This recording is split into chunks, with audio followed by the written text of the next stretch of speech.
It is late, perhaps 3 in the morning, and the world outside is quiet. But inside this room, a storm rages. Let us imagine a person sitting here. We can call them Alex. The room is a museum of modern achievement. On the wall, a framed degree from a prestigious university. On the desk, a sleek laptop, asleep but still humming with potential energy, and a phone that glows intermittently, a silent siren call. Books on success and productivity are stacked neatly, their spines promising a future of optimized efficiency. By all external measures, this is a picture of success, a life well lived. Yet, Alex sits in the center of it all, feeling a profound and unsettling emptiness. The silence of the night is not peaceful. It is loud, filled with the echoes of a day spent running, and the anxieties of a tomorrow that promises more of the same. The phone lights up again. A notification from a social media feed. A glimpse into the curated perfection of another person's life. An email from work, marked urgent. A reminder that the race never truly stops. Each flash of light is a small crack in a fragile dam, holding back a flood of inadequacy, of feeling perpetually behind in a race with no finish line. This experience, this quiet desperation in a room full of everything, is not a personal failure of Alex. It is a symptom of our time. We have become a civilization of seekers, of climbers, of builders. We are taught from our first breath to strive, to acquire, to achieve, to become something more than what we are. We build careers, build families, build wealth, build an image of ourselves for the world to see. But in this relentless process of building, we have forgotten the simple art of being. The ache that Alex feels is the soul's protest against this constant forward motion. The anxiety is not a sign of weakness, but a message. It whispers that our hands are too full. We are not suffering from a lack of things, but from the strain of holding on too tightly. We clutch our past regrets, our future expectations, our carefully constructed identities, and our fear that it could all disappear. But what if the solution was never about adding one more thing to the room?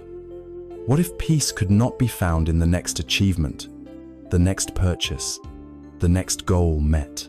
What if, instead, liberation was found in the quiet, courageous act of letting go? What if peace was not a distant mountain peak to be conquered, but a quiet valley, always present, waiting for us to simply turn around and walk into it? There is an ancient map for this journey inward, a path charted, not with landmarks of acquisition, but with the gentle instructions for release.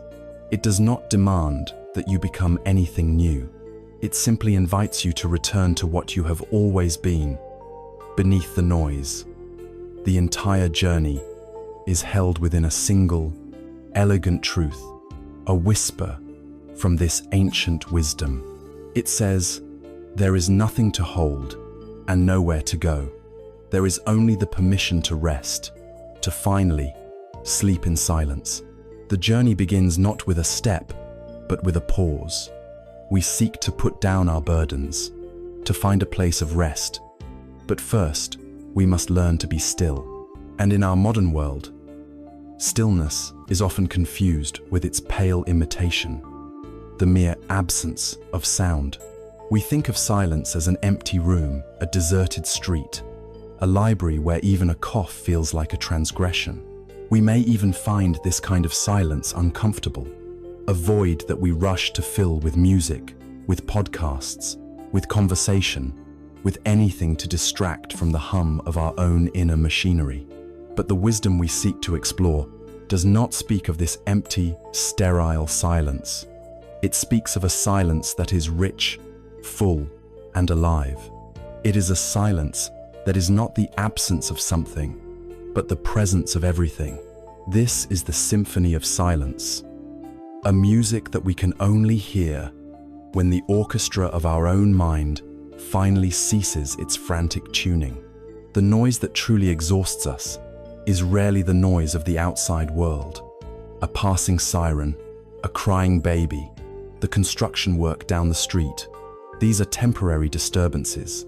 They come and they go. The noise that truly plagues us, that follows us into our sleep and greets us upon waking, is the relentless chatter within our own skull. It is the voice of the inner critic, the tireless planner, the anxious forecaster, the sad historian. This inner monologue is a constant broadcast, replaying past mistakes, rehearsing future conversations, judging our every action, and comparing our life to 1,000 imagined alternatives. It is a frantic, unending monologue that leaves us feeling drained, fragmented, and disconnected from the present moment. So when we speak of finding silence, we are not speaking of running away to a soundproof bunker. The real work is to turn down the volume of this inner broadcast. It is to learn to sit in the room of our own mind and not feel compelled to fill every quiet corner with more thought, more worry, more noise. The path to peace is the path of cultivating this inner quietude, a sanctuary of stillness that we can carry with us, even into the most chaotic environments. This is where we must draw a crucial distinction, one that lies at the heart of our well-being, the distinction between loneliness and solitude. Our culture often conflates the two. It teaches us to fear being alone, to see it as a sign of failure, of being unwanted or unloved. This fear drives us to seek constant connection, sometimes any connection, to avoid the discomfort of our own company. But loneliness is a state of painful disconnection, a feeling of lack. It can be felt most acutely in a crowded room, a sense that we are unseen, unheard, separate from the whole. It is the ache of wanting to connect, but being unable to. Solitude, on the other hand, is not a lack, but a presence. It is the rich, fulfilling experience of being truly connected with oneself. It is a choice, not a circumstance. It is the deliberate act of stepping away from the demands and voices of the outside world in order to hear the quieter, wiser voice within. Loneliness is an exile. Solitude is a homecoming. When we learn to embrace solitude, we are no longer afraid of our own company. We discover a source of strength, clarity, and peace that does not depend on anyone or anything else. And paradoxically, when we are comfortable in our own solitude, our relationships with others become healthier and more authentic. We no longer engage with people out of a desperate need to escape ourselves. Instead, we connect from a place of fullness, able to offer our genuine presence, because we are not trying to take something to fill our own inner void. There is a story of a young monk who was deeply committed to his practice, but found himself constantly agitated. He went to his old, wise teacher and complained, "Master, I cannot find any peace to meditate. The monastery is too loud. In the morning, the great bell clangs in my ears. During the day, I hear the shuffling feet of monks in the hallways and the endless chanting from the prayer hall. In the evening, the cook is banging his pots and pans. There is no silence here." The old master listened patiently, a gentle smile in his eyes. He said nothing, but simply handed the young monk a small bag of rice and pointed towards the city gates. "Go," he said. "Go and meditate in the heart of the marketplace." The young monk was horrified. The marketplace was the epitome of chaos, a sensory explosion of shouting vendors, haggling customers, crying children, and the smells of spices and livestock. It was the last place on earth he would have chosen, but his master's command was absolute, so he went. He found a small space on a dusty corner, sat down, and tried to meditate. It was a disaster. The noise was a physical assault. He felt his frustration mounting, his anger rising. He cursed his master's strange instruction. For several days, he sat there in misery, his mind a turbulent sea of resistance. But then, slowly, something began to shift. Exhausted from his internal battle, he stopped fighting. He stopped trying to block out the sounds. He just let them be. He allowed the shout of a merchant to enter his ear and leave, without labeling it as annoying. He allowed the laughter of a child to pass through his awareness, without clinging to it as pleasant. He stopped creating a story around every sound. He just listened. And in this state of pure, non-resistant listening, he discovered something miraculous. Beneath the cacophony, at the very center of his being, there was a point of profound stillness. It was like the calm eye of a hurricane. The chaos raged around it, but this center was untouched, quiet, and deeply peaceful. He realized that the noise was never the problem. The problem was his resistance to it. He realized that true silence was not something to be found in a remote cave or a quiet forest. It was a quality of mind, a state of being that he could cultivate and carry within himself. After many weeks, he returned to the monastery. The old master saw him approaching and simply asked, "Well?" The young monk bowed deeply. "Thank you, master," he said. "The marketplace is a very quiet place." From that day on, the sound of the morning bell, the shuffling feet, and the cook's pots and pans no longer disturbed him. He had found the symphony of silence, not by changing the world outside, but by discovering the stillness within. This is the purpose of seeking silence. It is not an escape. It is the creation of a sacred space within, a space where understanding can finally take root. Our mind, in its usual state, is like a glass of water filled with mud, constantly shaken. As long as it is churning, we can never see through it. The practice of silence is the simple act of setting the glass down and allowing the mud to settle.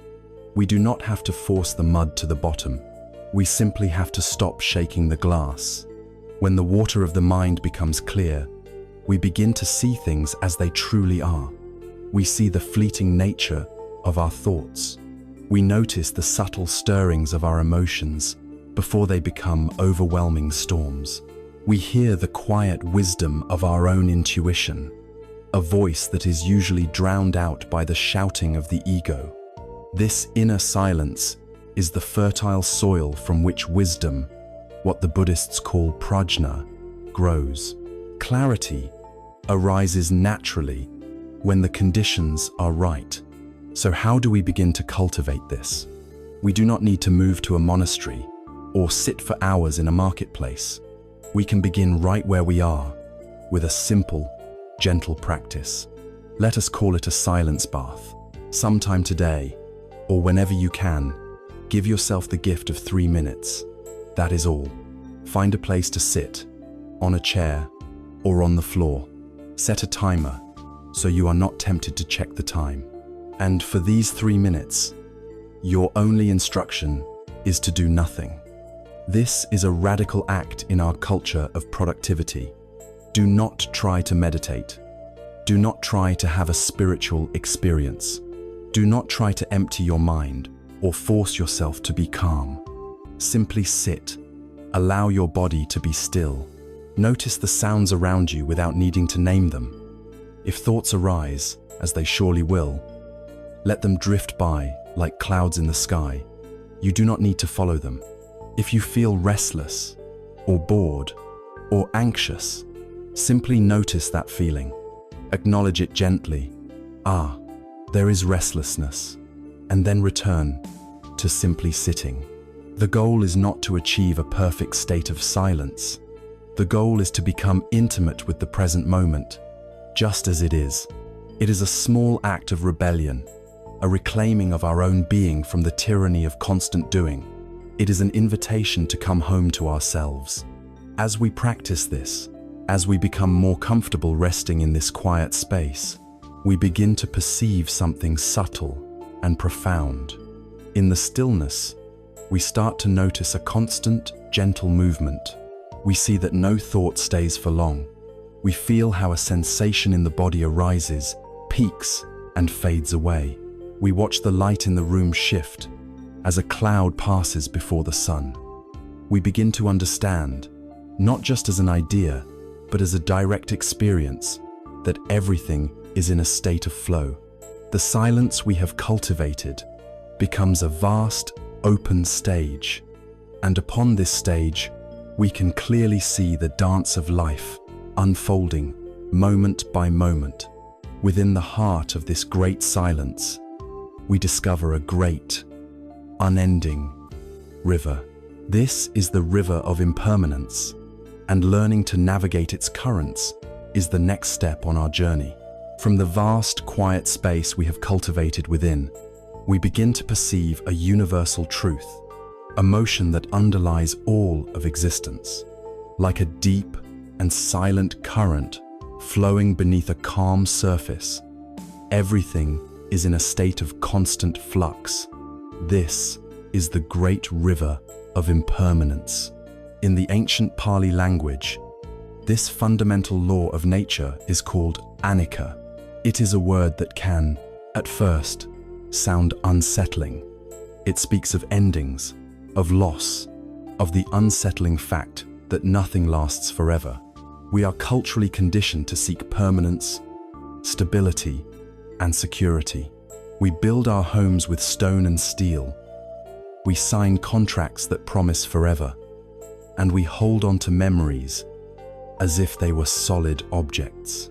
The idea that the very ground beneath our feet is shifting, that the person we are today will not be the person we are tomorrow, can feel like a threat. But the wisdom of this path invites us to look at Anicca not as a harbinger of doom, but as a profound and liberating truth. It asks us to see the river not as something that sweeps our treasures away, but as the very source of life, movement, and renewal. Impermanence is not a distant philosophical concept. It is the most intimate reality of our lives. It is happening right now. As you listen to these words, millions of cells in your body are dying, and millions more are being born. The air you just inhaled is different from the air you will inhale next. The person who began listening to this sentence is, in subtle ways, different from the person who is now finishing it. We think of ourselves as a solid, continuous entity, a statue carved from a single block of stone. But a closer look reveals we are more like a waterfall, a consistent pattern through which trillions of individual water molecules are constantly passing. The pattern remains recognizable for a time, but its constituents are ever-changing. Your thoughts are a perfect example. A thought about your plans for the evening arises in your mind. It lingers for a moment, and then it is gone, replaced by a memory from childhood, which is then replaced by a feeling of hunger. Your emotions flow in the same way. A wave of happiness can wash over you, bright and warm, only to be replaced by a shadow of sadness, which then gives way to a neutral state of calm. Nothing is static. The entire universe, from the spinning of galaxies to the firing of a single neuron in your brain, is engaged in this ceaseless, elegant dance of creation and dissolution. If this constant flow is the natural state of things, then where does our suffering arise? It does not arise from the change itself. The river is not cruel. The pain comes from our desperate attempts to stop the river from flowing. We suffer because we build dams. When we experience a moment of pure joy, a perfect summer afternoon, a loving embrace, our instinct is to grasp it, to hold it, to say, "This, I want this to last forever." We build a dam of attachment, trying to create a permanent reservoir of happiness. But the river of time and change continues to flow, and the pressure builds against our dam until it inevitably cracks, and we are flooded with the pain of loss. When we experience failure or rejection, we build a different kind of dam, a dam of aversion. We try to block out the painful feeling, to push it away, to pretend it isn't there. But the river of reality simply flows around our dam or seeps through its cracks, and we live in a constant state of tension, fighting a battle we can never win. The suffering is not in the water, it is in the dam. It is the friction, the resistance, the exhausting effort of trying to hold back the fundamental nature of reality. It is like trying to capture water in a tightly clenched fist. The more desperately we squeeze, the faster it slips through our fingers. The only way to truly feel the water is to open our hand, to let it flow freely. There is a powerful story that illustrates this truth with heartbreaking beauty. It is the story of a young woman named Kisa Gotami. She lived a happy life, and her greatest joy was her infant son. But one day, tragedy struck, and the child fell ill and died. Kisa Gotami was consumed by a grief so powerful that it bordered on madness. She refused to accept that her son was gone. She picked up his small, lifeless body and wandered through her village, going from door to door, begging for a medicine that could restore him. Some of the villagers looked away in pity. Others mocked her, telling her to accept the truth. But she could not. Her grief was a wall that blocked out all reason. Finally, a compassionate old man saw her plight and suggested she go and see the Buddha. He told her, "I do not have the medicine you seek, but there is a great physician who might." Clutching her son, Kisa Gotami ran to find the Buddha. She laid the child at his feet and pleaded, "Can you make him well? Can you give me a medicine to bring him back?" The Buddha looked at her not with judgment, but with an ocean of compassion in his eyes. He saw the depth of her pain. "Yes," he said gently, "I can help you. But to make the medicine, I need a special ingredient. I need you to bring me a single mustard seed." Hope surged in Kisa Gotami's heart. "A mustard seed? I can get that easily," she exclaimed. "Wait," the Buddha said softly, his gaze steady and kind. "There is one condition. The mustard seed must come from a house where no one has ever died. Not a parent, not a spouse, not a child, not a servant." This seemed like a simple enough task, and filled with a new, frantic energy, she set off once more. She went to the first house, her heart pounding with hope. "The Buddha has sent me," she said. "I need a mustard seed to make a medicine for my son. Can you give me one?" "Of course," the woman at the door said kindly. As the woman turned to get the seed, Kisa Gotami asked the crucial question, "Has anyone in this house ever died?" The woman's face fell. "Oh, my dear," she said sadly, "do not remind me of my deepest sorrow. I lost my husband just last year." With a heavy heart, Kisa Gotami went to the next house, and the next, and the next. The story was always the same. Every family was willing to give her the seed, but every family had its own story of loss. One had lost a mother, another, a beloved daughter, another, a father in his prime. She heard them say, again and again, "The living are few, but the dead are many." As she walked from door to door, a profound change began to happen within her. The sharp, isolating agony of her own personal grief began to soften. She saw that her pain was not unique. It was a shared human experience. The loss she felt was the same loss that had touched every single person she met. Her sorrow began to expand from a tight, personal knot into a vast, compassionate understanding of the human condition. She was no longer just a mother who had lost her son. She was a part of the great family of humanity, all of whom were subject to the same universal law of loss and change.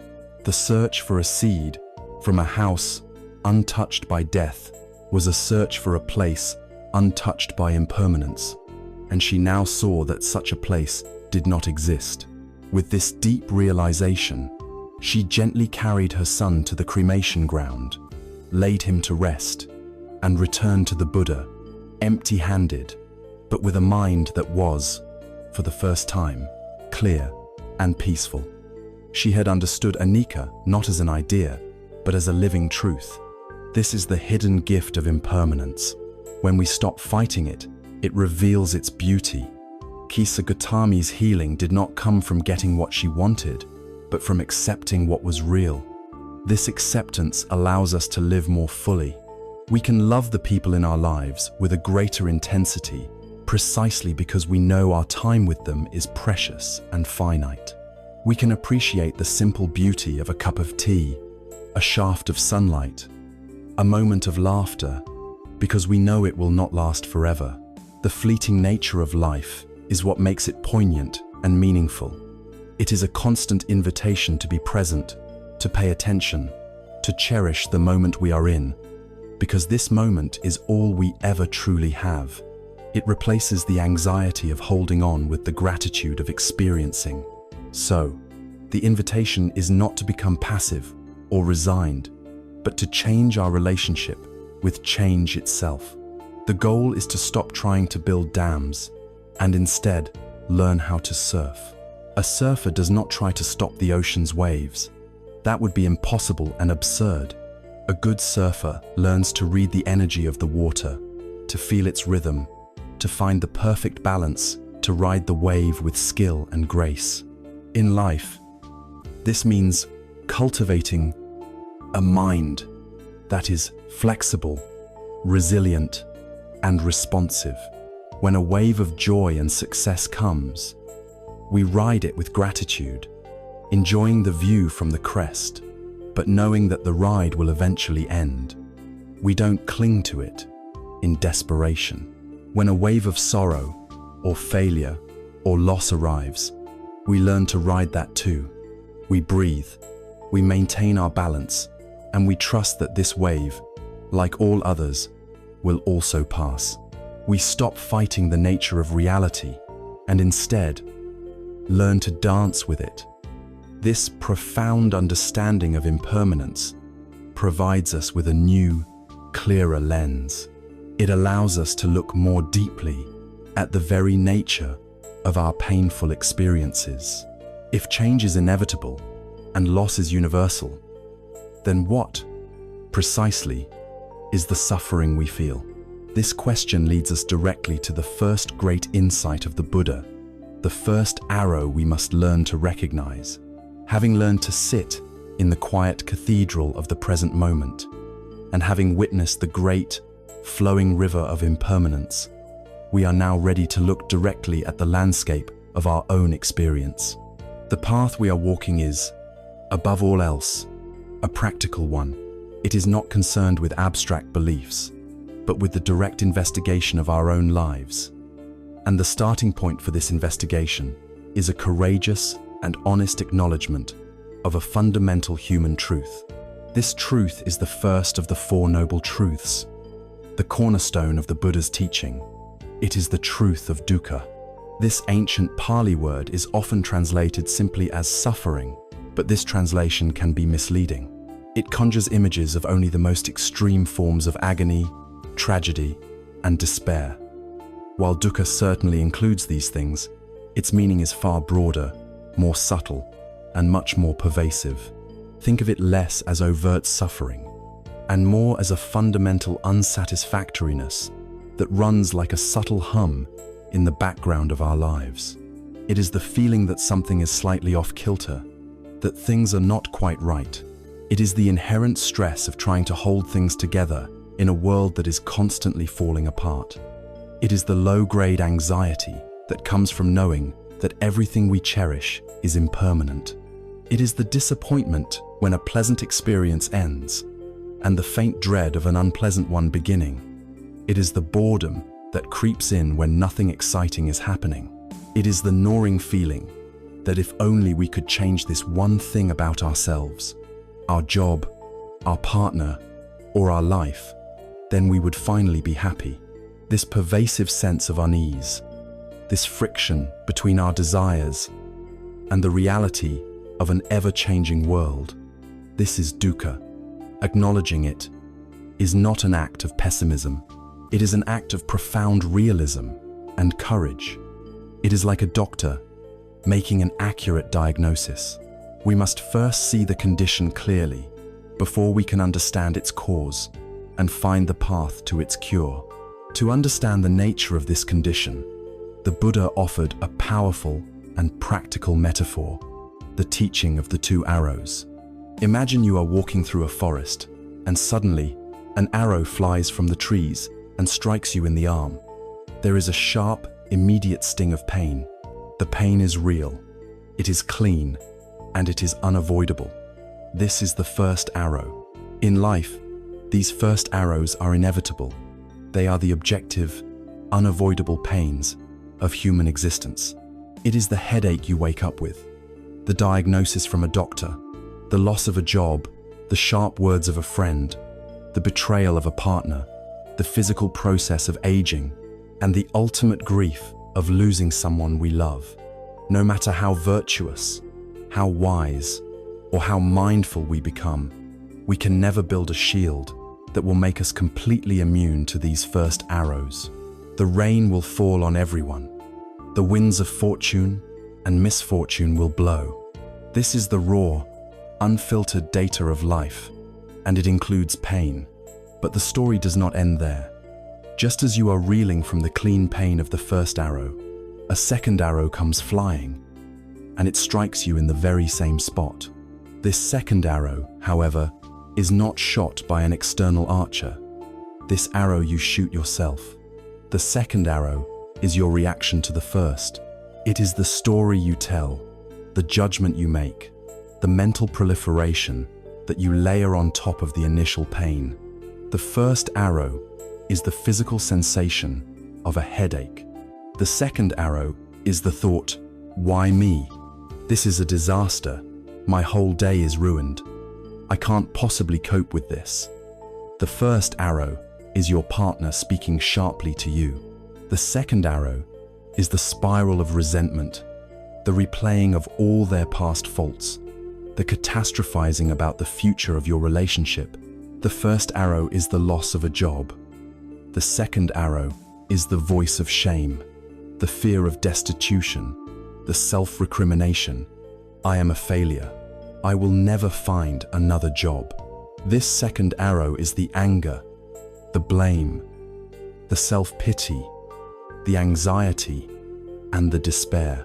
The Buddha's profound insight was this: the first arrow is unavoidable, but the second arrow is optional. The first arrow causes pain. The second arrow is what turns that pain into suffering.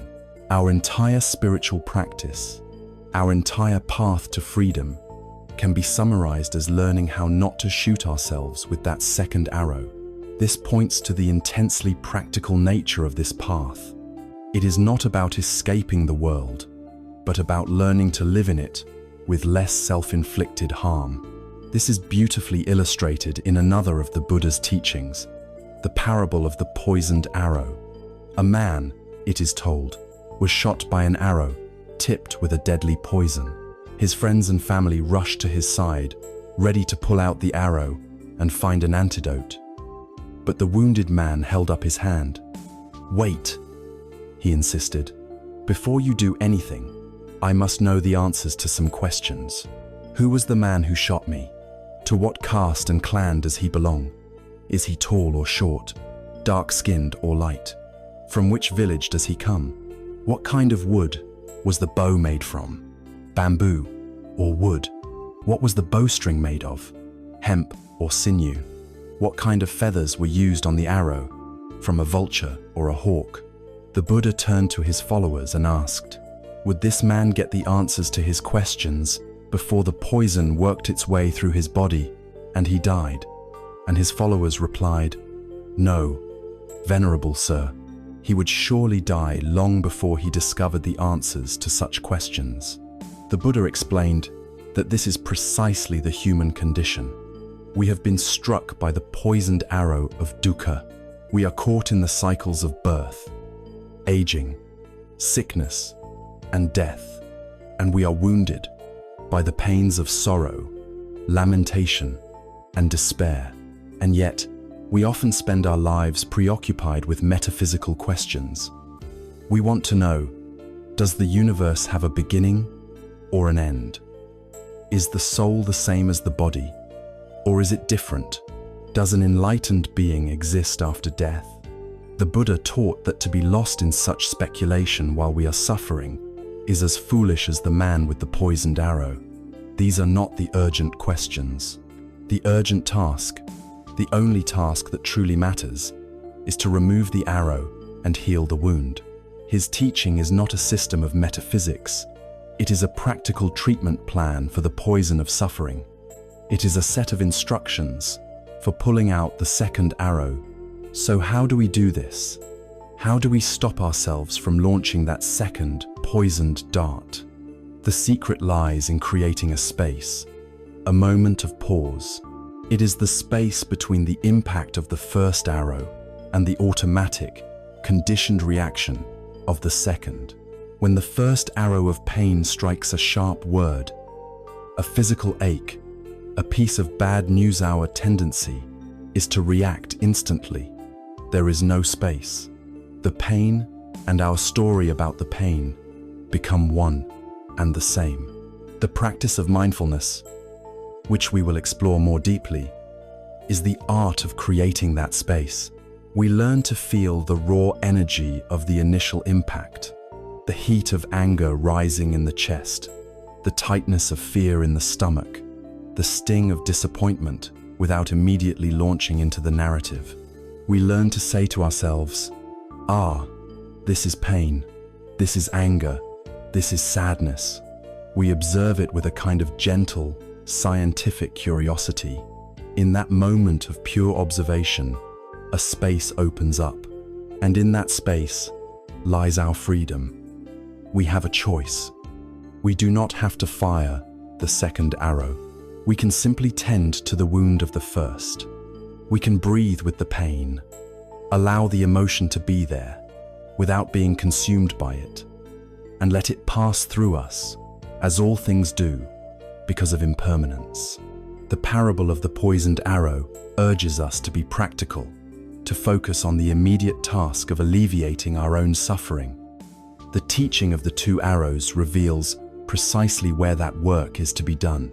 It is not in changing the world to avoid all pain, but in changing our own minds to stop creating unnecessary suffering. This realization leads us to a natural and crucial next question. If we are the ones shooting the second arrow, who exactly is this archer? What is this restless, reactive, story-making part of our mind that seems so determined to turn a simple pain into a complex drama? To find the answer, we must turn our gaze inward with that same gentle curiosity. We must get to know the uninvited, often chaotic, guest who resides within our own consciousness. It is time to meet the entity that Buddhist psychology calls the monkey mind. We have identified the source of the second arrow, the poison in the wound. It is not an external enemy, but an internal process. We have seen that our suffering is not caused by the events of our lives, but by the stories we tell ourselves about them. And we have asked the crucial question, who is this tireless storyteller, this inner archer who is so quick to wound us? The wisdom traditions of the East have given this entity a wonderfully evocative name. They call it the monkey mind. It is a perfect metaphor. Picture a monkey in a vast jungle, drunk on fermented fruit and stung by a scorpion. It is agitated, restless, and completely out of control. It screeches and gibbers and swings frantically from one branch to another, never staying in one place for more than a second. It leaps from a branch of past regret to a branch of future anxiety. It swings to a branch of idle fantasy, then to a branch of harsh self-judgment.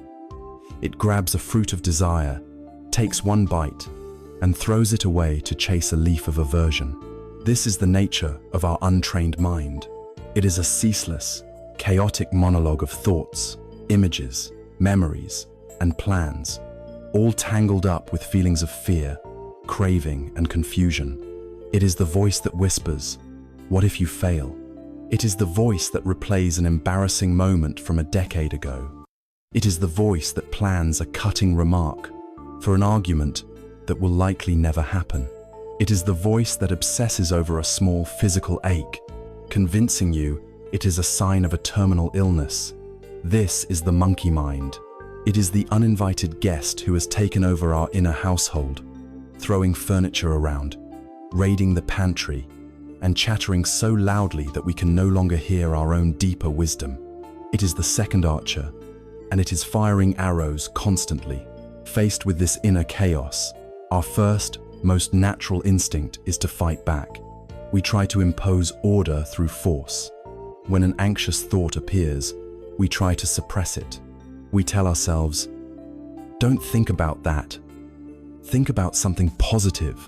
When the mind is racing at night, preventing sleep, we become frustrated and angry with it, commanding it to just shut up. We engage in a kind of internal warfare. We try to wrestle the monkey to the ground, to silence its chatter by shouting over it. But this strategy is doomed to fail, and it is utterly exhausting. Trying to suppress a thought is like trying to hold a beach ball underwater. The moment you relax your effort, it bursts back to the surface with even greater force. Arguing with your anxious thoughts only gives them more power, more reality. You are dignifying them with your attention and energy. The struggle itself becomes another layer of agitation, another source of suffering. It is like trying to calm a stormy sea by beating the waves with a flat board. You are not only failing to calm the sea, but you are also tiring yourself out and adding more turbulence to the water. The internal war against the monkey mind is unwinnable, because the warrior and the enemy are made of the same stuff. It is the mind trying to fight itself. So, what is the alternative? If we cannot win the war, what do we do? The Buddhist path offers a radical and profoundly different approach. Instead of declaring war, we offer peace. Instead of trying to evict the uninvited guest, we practice a radical form of hospitality.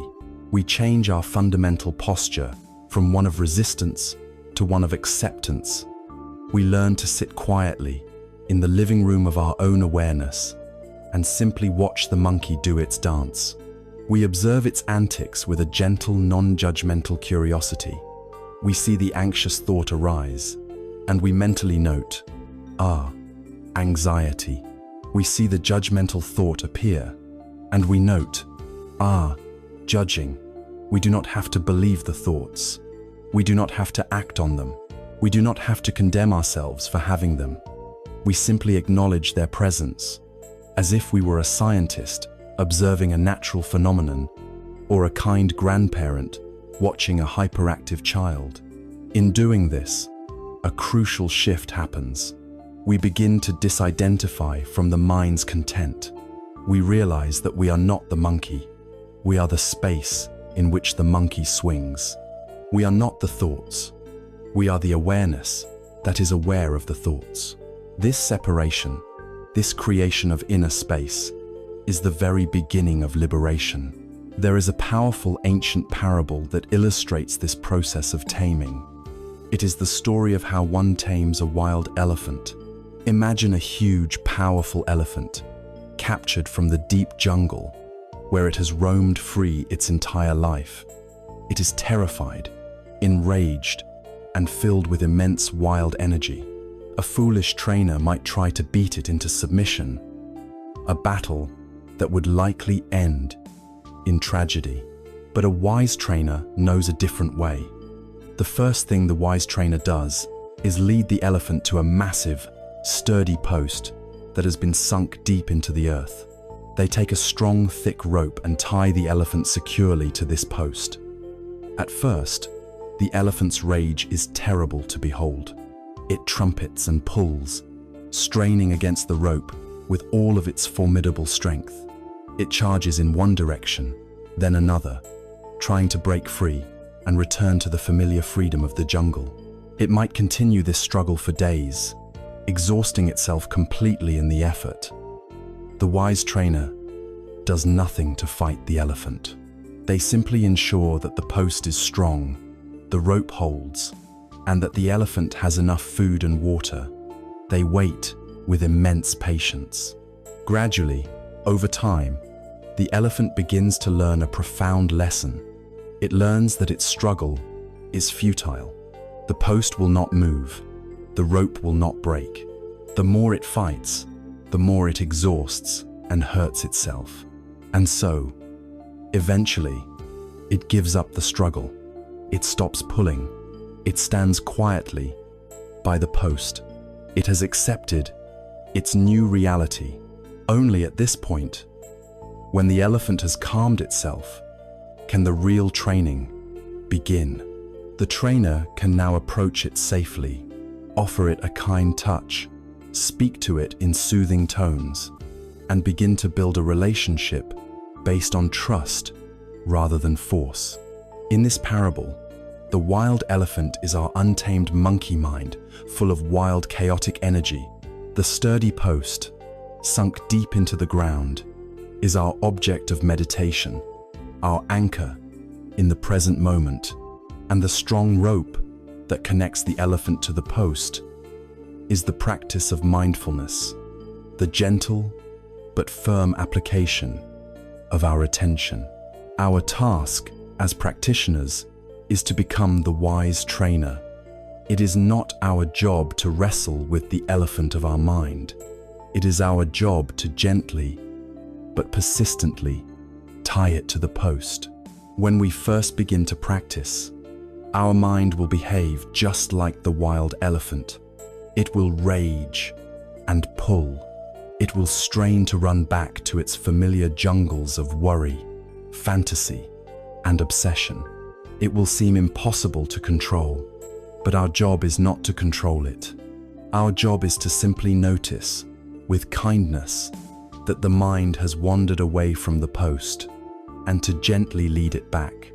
And then it will wander again, and we will gently lead it back, again, and again, and again, 1,000 times, if necessary.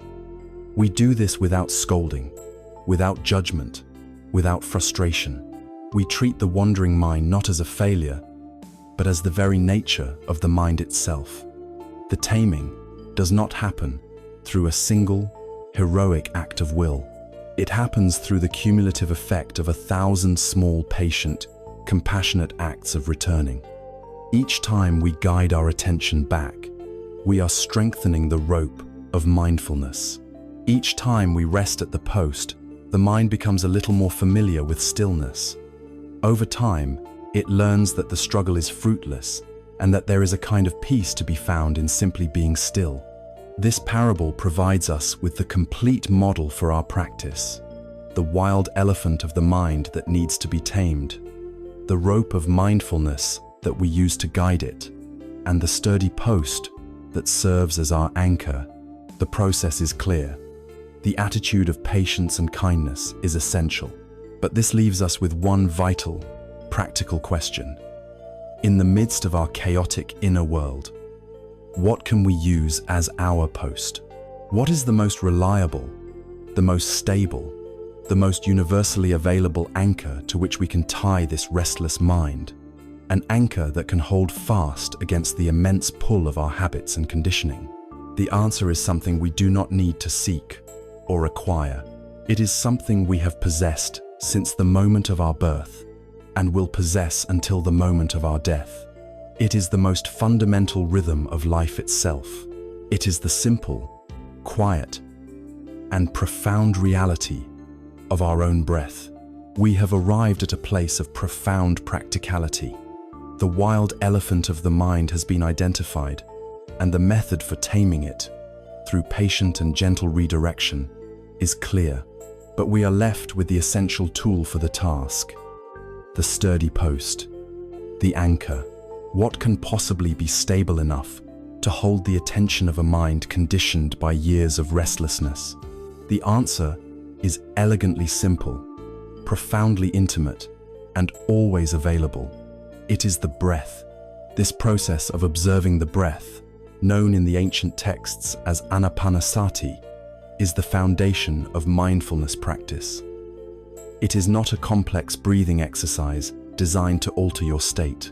It is the simple, yet radical, act of paying attention to the breath exactly as it is. The breath is the perfect bridge between our inner and outer worlds, a constant rhythm that connects our conscious mind to the unconscious wisdom of the body. And it holds one magical quality that makes it the ultimate tool for taming the monkey mind. The breath is always, and only, in the present moment. Think about this.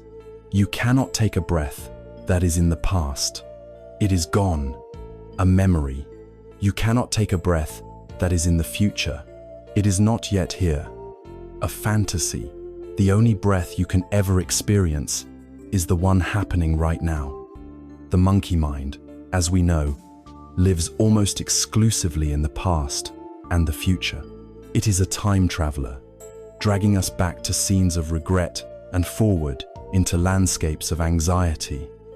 The breath is the antidote to this time travel. It is a rope that gently pulls the soaring kite of the mind back down to earth, back home to the here and now. Each time we consciously place our attention on the feeling of the breath entering and leaving our body, we are performing a sacred act.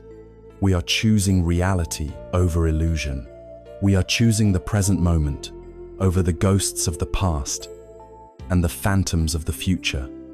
We are returning to the only place where life is actually lived.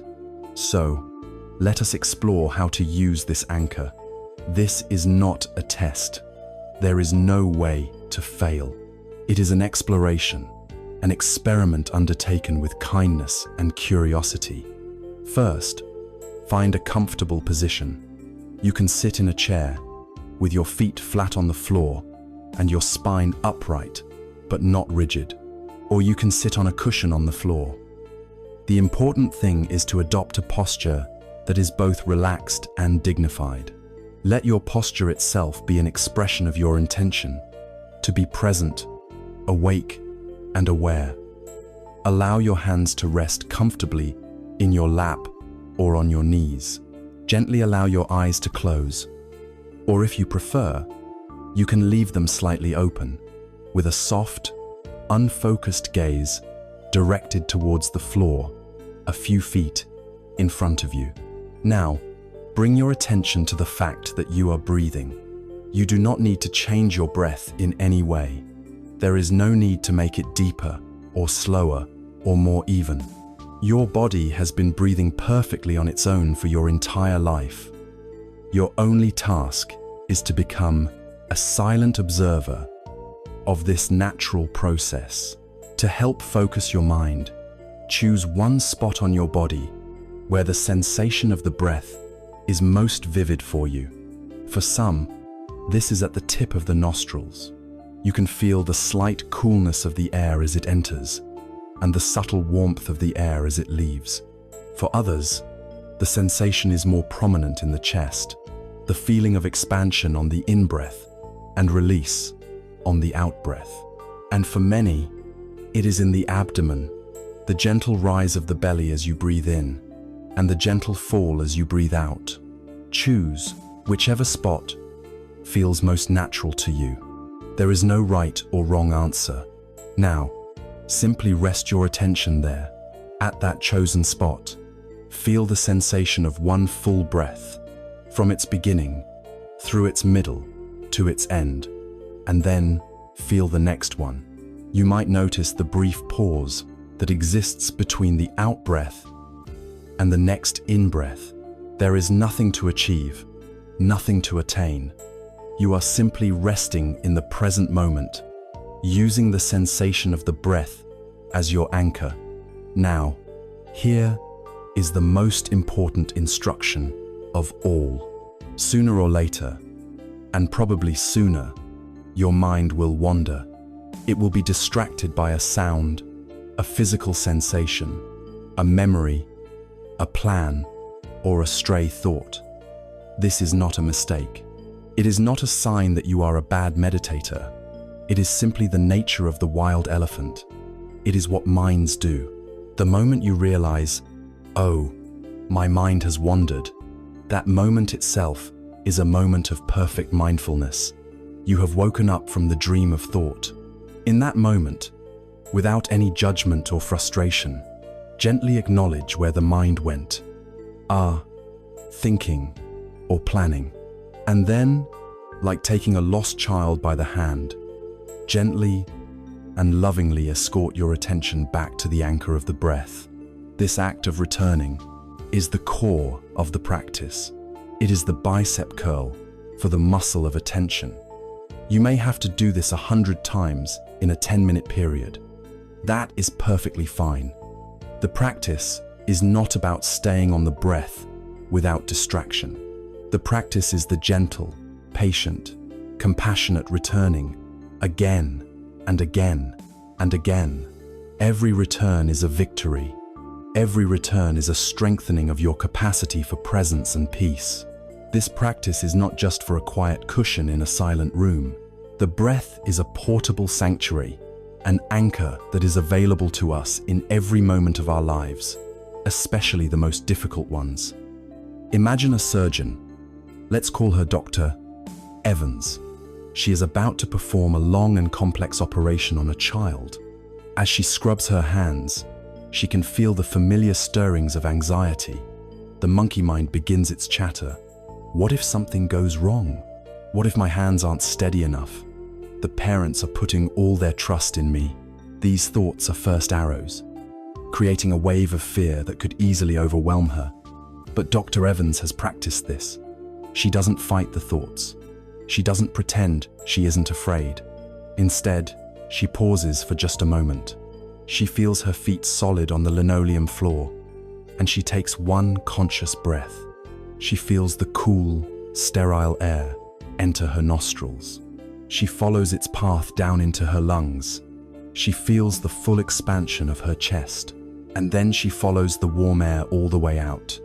Then she takes another, and a third. In these 3 simple breaths, she has not magically eliminated her fear, but she has dropped an anchor. The storm of what if is still swirling, but her ship is no longer being tossed helplessly.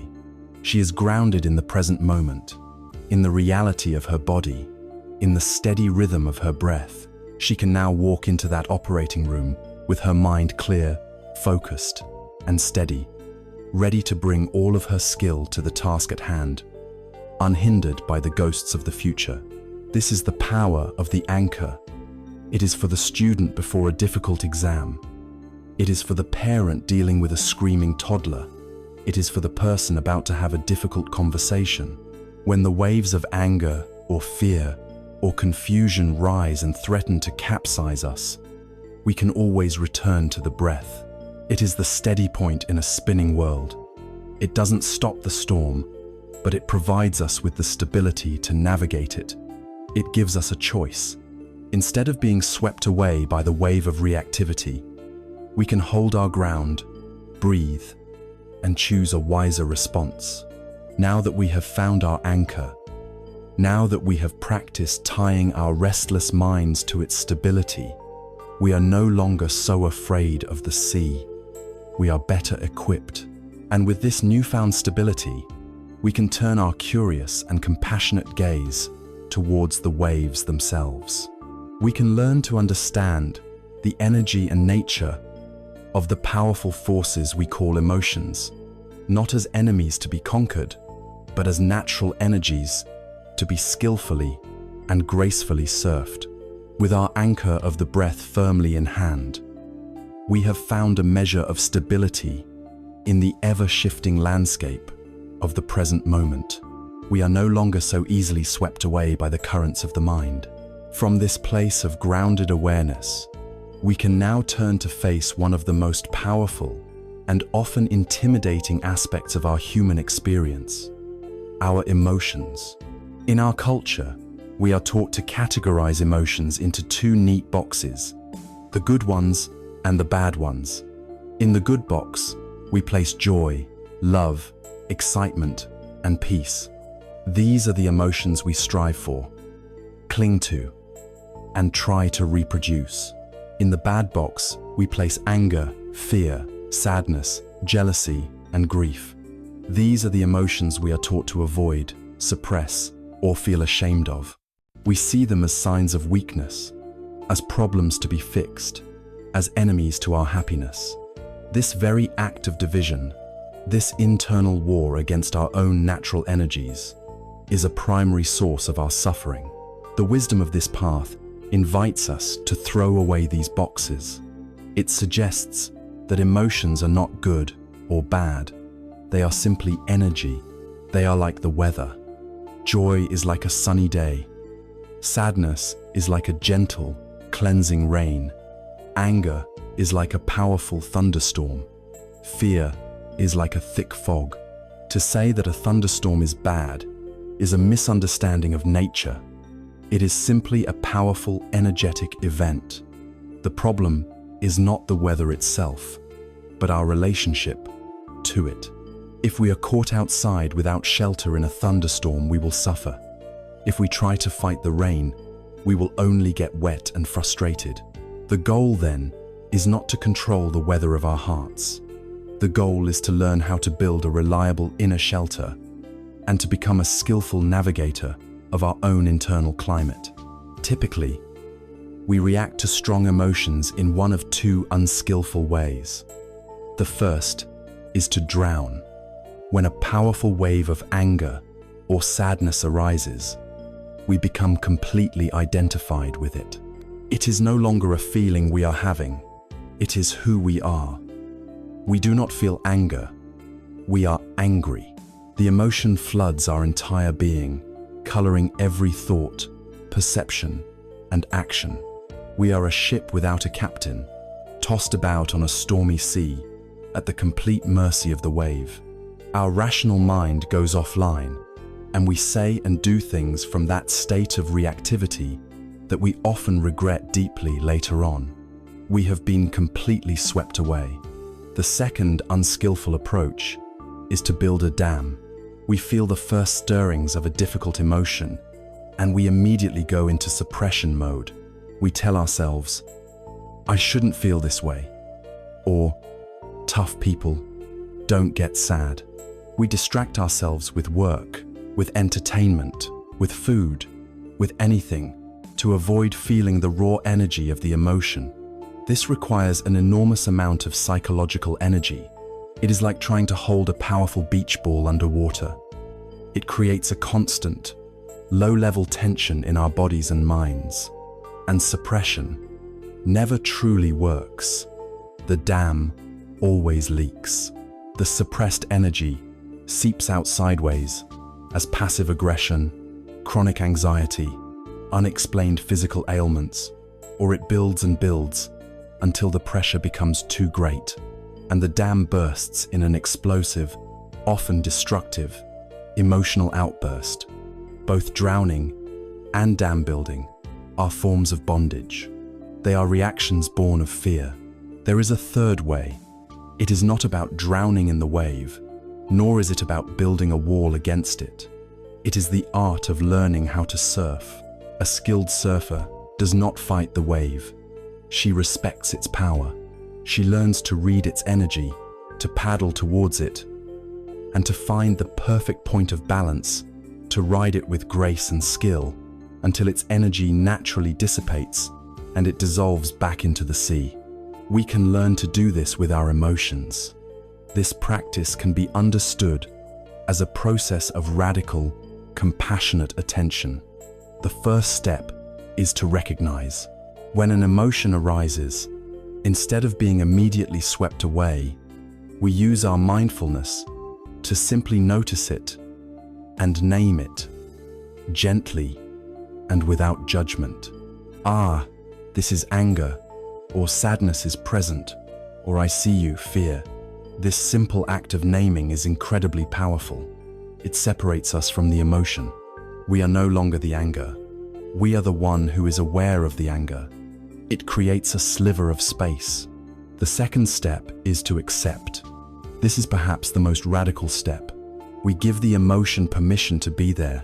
We stop fighting it. We stop wishing it would go away. We say to it, internally, you are welcome here. This does not mean we are endorsing the emotion or that we intend to act on it.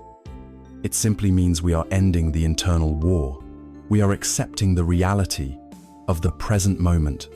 And in this moment, anger is here. This acceptance softens our resistance and dramatically reduces the second arrow suffering we create.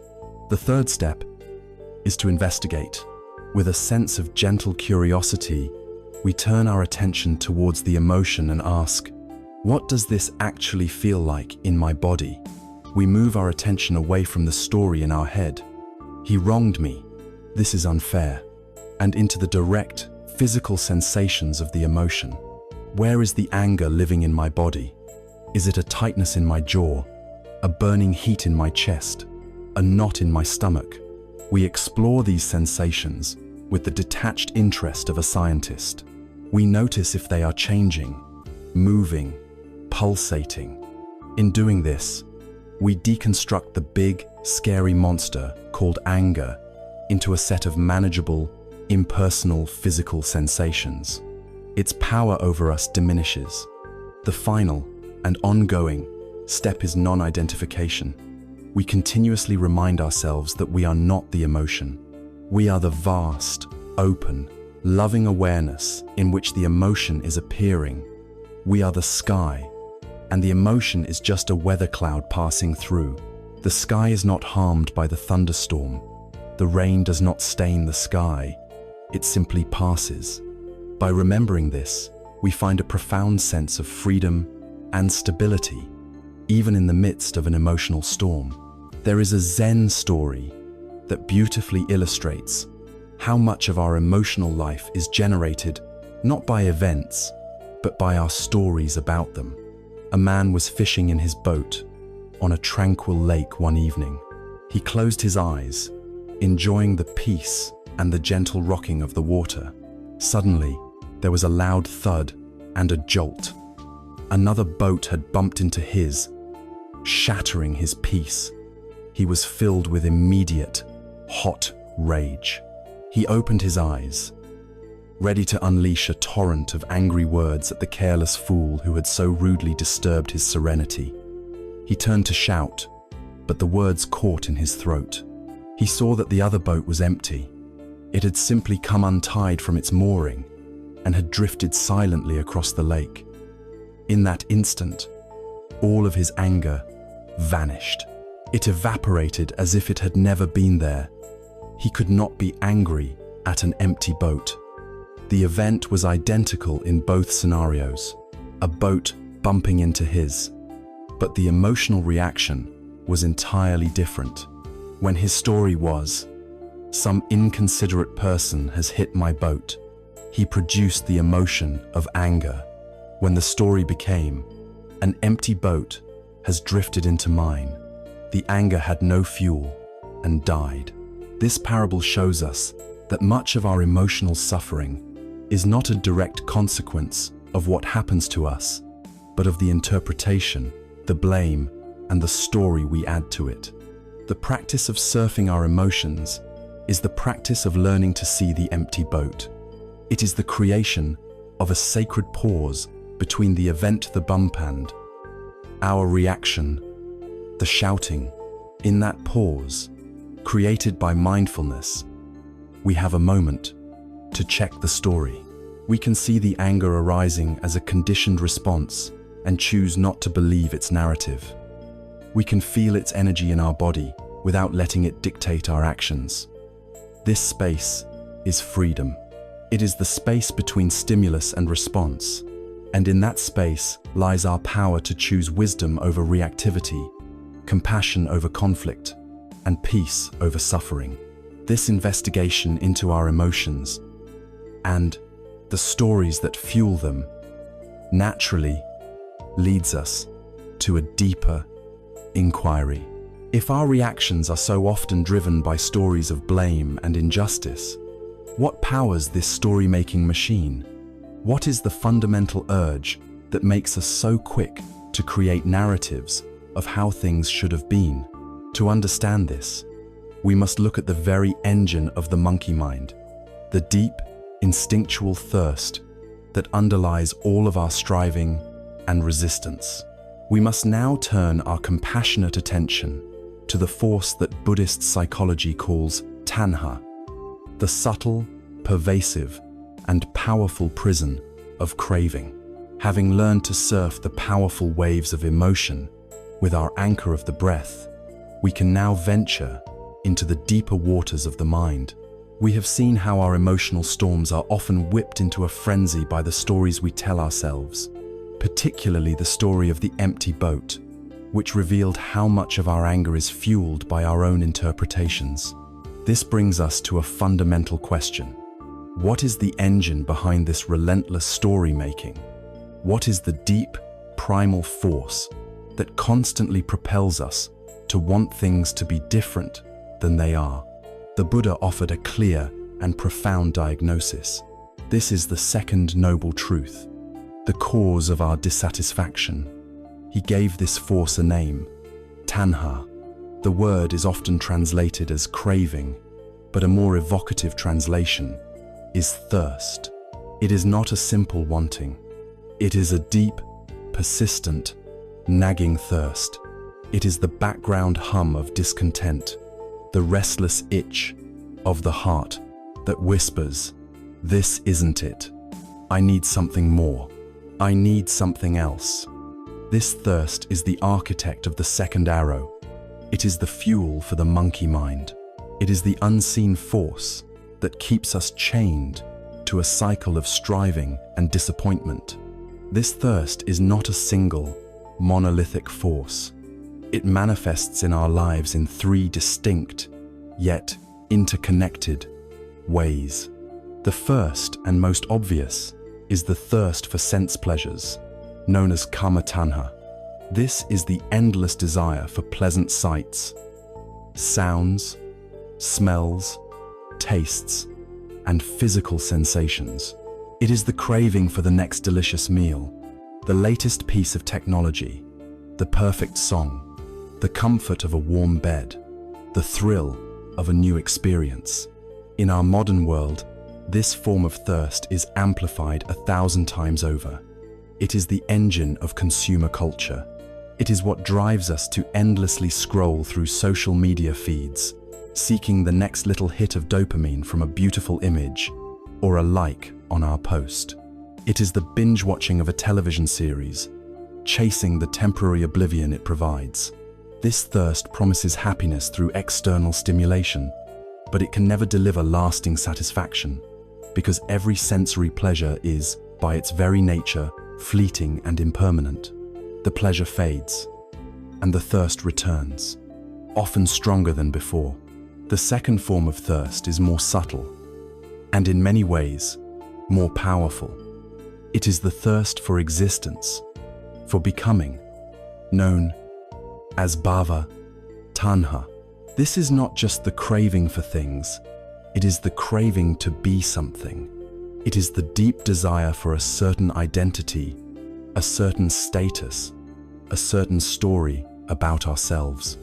It is the ambition to be seen as successful, intelligent, attractive, or spiritual. It is the fuel for our perfectionism, our workaholism, and our desperate need for approval. It is the voice that says, "When I get that promotion, then I will be worthy. When I achieve enlightenment, then I will be at peace." This thirst for becoming is also deeply connected to our clinging to life itself, our profound resistance to the idea of our own non-existence. It is the root of our deep-seated fear of death, the ultimate threat to our story of me. This thirst keeps us striving, building our ego identity brick by brick, terrified that the entire structure might one day collapse. The third form is the shadow side of the first two. It is the thirst for non-existence, for annihilation, known as vibhava tanha. If the first two are about pulling things toward us, this one is about pushing things away. It is the powerful urge to get rid of something unpleasant. It is the craving for a painful headache to stop, for an annoying person to disappear, for a difficult situation at work to simply vanish. It is the root of our aversion, our irritation, our anger, and our hatred. We want to annihilate the source of our discomfort. When we feel overwhelmed by anxiety or depression, the thought, "I just want this feeling to end," is the voice of vibhava tanha. In its most extreme form, this thirst can manifest as a wish to annihilate oneself. The desperate belief that oblivion is preferable to enduring the pain of the present moment. These three forms of thirst craving for pleasure, craving for becoming, and craving for annihilation are the three heads of a single beast, the underlying restlessness that keeps us trapped. To illustrate the torment of this state, Buddhist cosmology paints a vivid and haunting picture.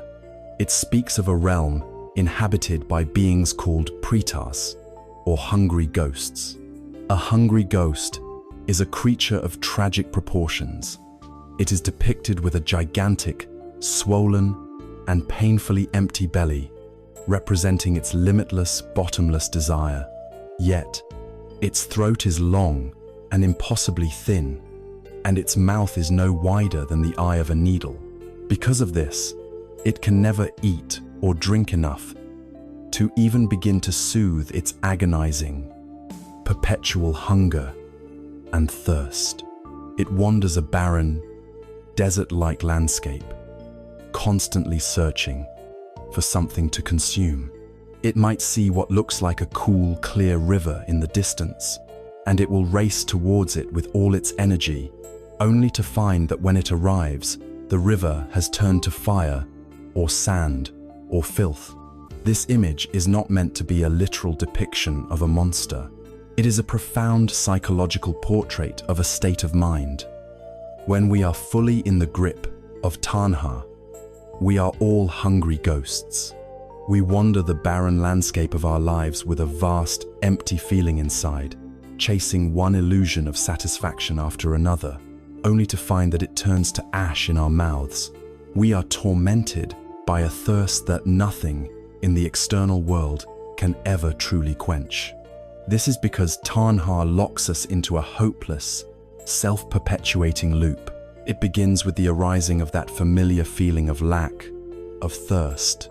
The mind, desperate to soothe this discomfort, latches onto an object or experience it believes will bring satisfaction: a new relationship, a piece of cake, a promotion, a vacation. This initiates a period of striving, planning, and effort. If we succeed, we may experience a brief moment of pleasure, a temporary relief from the thirst. The hungry ghost gets a single drop of water, but because all experiences are impermanent, the pleasure inevitably fades. The satisfaction wears off. The new car just becomes the car we drive to work.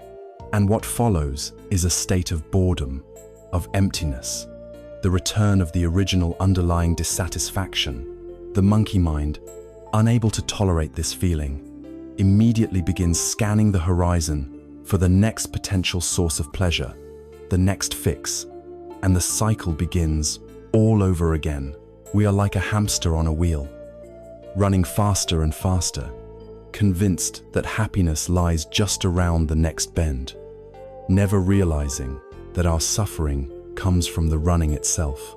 We are the person drinking salt water to quench our thirst, and the more we drink, the more desperately thirsty we become. Hearing this, one might think that the solution is to wage a war on all desire, to live a life of grim, joyless austerity. But this is a misunderstanding. The path is not about killing desire through sheer force of will. The desire for food when we are hungry, for shelter when we are cold, or the desire to alleviate the suffering of another are healthy, life-affirming energies. The problem is not desire itself, but our blind, unconscious slavery to it. The liberation lies not in slaying the beast of tanha, but in turning on the light of awareness and seeing it for what it truly is. Through the practice of mindfulness, we learn to watch this thirst arise in the mind as just another impersonal event. We can feel the pull of craving, the energy of wanting in our body, without being compelled to act on it. We see that it is just a thought, just a feeling. We see its impermanent nature. It arises, it peaks, and if we do not feed it with our attention and our stories, it will naturally pass away. The chains of our prison are not made of solid steel. They are made of shadows, and they do not need to be broken by force. They simply dissolve under the steady, compassionate light of our own awareness. We have now traveled deep into the heart of our human condition. We have faced the first noble truth, the reality of our pervasive dissatisfaction, our dukkha, and now we have unflinchingly examined the second noble truth, identifying its source in the relentless, driving thirst of tanha. In any journey of healing, an accurate diagnosis is the essential first step. It removes the confusion, the shame, and the self-blame. It tells us that our condition is not a personal failing, but a universal human pattern with a discernible cause. The Buddha, being the master physician of the mind, did not stop at the diagnosis. Having laid out the problem and its origin, he then offered the prognosis, the profound and hopeful truth that a cure is not only possible, but that the path to it is knowable and can be walked by anyone. This path, this prescription for the cessation of suffering, this step-by-step guide out of the prison of craving, is what is known as the Noble Eightfold Path. Having performed a clear diagnosis of our condition, seeing both the pervasive dissatisfaction of life, the dukkha, and its root cause in the relentless thirst of tanha, we arrive at the most hopeful and empowering part of our journey. The Buddha, like a master physician, did not just identify the illness, he prescribed the cure. This cure is the fourth noble truth, the practical, step-by-step treatment plan for ending our suffering. It is not a single magic pill, but a holistic way of living, a complete redesign of our relationship with ourselves and the world. This is the Noble Eightfold Path. The word path is crucial. It is not a set of 10 commandments handed down from on high, to be obeyed out of fear. It is a path to be walked, an experiential journey of discovery. And its 8 components are not sequential steps, like rungs on a ladder. It is more helpful to imagine them as the 8 interwoven strands of a single, powerful rope. Each strand supports and strengthens all the others. You work on them all simultaneously, and together they pull you from the shore of suffering, across the river of confusion, to the far shore of liberation. To make this comprehensive path easier to understand, its 8 factors can be grouped into 3 essential trainings. These are the threefold trainings of wisdom, ethical conduct, and mental discipline. This structure shows how the path integrates every aspect of our being. It is not enough to simply have wisdom in our minds. We must express that wisdom through our actions in the world. And to do either of these things effectively, we must train our minds to be stable and clear. These 3 trainings work together, creating a powerful synergy for transformation. A wise person naturally acts ethically. An ethical person finds it easier to calm the mind. And a calm mind is the perfect instrument for seeing reality with even deeper wisdom. The journey begins with the training of wisdom, or paññā. This training is our map and our compass. It consists of 2 factors. The first is right view, or right understanding. This is the foundation of the entire path. It means seeing the world as it truly is, not as we wish it were or fear it might be. It is the cultivation of a perspective that is aligned with reality. This means directly seeing and understanding the truths we have already explored. The truth of impermanence, Anicca, the nature of dissatisfaction, Dukkha, and the interconnected, non-separate nature of existence, Anattā. Right view is like having a clear, accurate map of the terrain you are about to travel. Without it, you are simply wandering in the dark. The second factor of wisdom is right intention, or right thought. If right view is the map, right intention is the compass that points us in the right direction. It concerns the why behind our actions, the motivation of our heart. It means consciously making the effort to ground our intentions in kindness, compassion, and renunciation, the intention to let go of clinging. And at the same time, we make the effort to abandon intentions rooted in their opposites, greed, hatred, and cruelty. It is the daily practice of asking ourselves, what is the true motivation for what I am about to say or do? The second training is ethical conduct, or Sila. This is where our inner wisdom begins to manifest in our outer world, in our relationships with others. It consists of three factors. The first is right speech. Our words have immense power, the power to heal or to wound. Right speech is the practice of using this power skillfully. It involves refraining from 4 types of harmful speech: lying, which erodes trust; divisive speech, like gossip or slander, which pits people against each other; harsh speech, words spoken in anger that cause pain; and idle chatter, meaningless talk that distracts the mind and wastes time. Instead, we cultivate their opposites. We speak truthfully. We speak in ways that promote harmony. We speak gently and kindly, and we learn the value of noble silence. The second factor is right action. This involves aligning our physical actions with our intention of harmlessness. At its most basic level, it means abstaining from killing, stealing, and causing harm through sexual misconduct. More broadly, it is a commitment to act in ways that honor and protect life, that respect the property of others, and that treat others with dignity. It is the embodiment of compassion. The third factor of ethical conduct is right livelihood.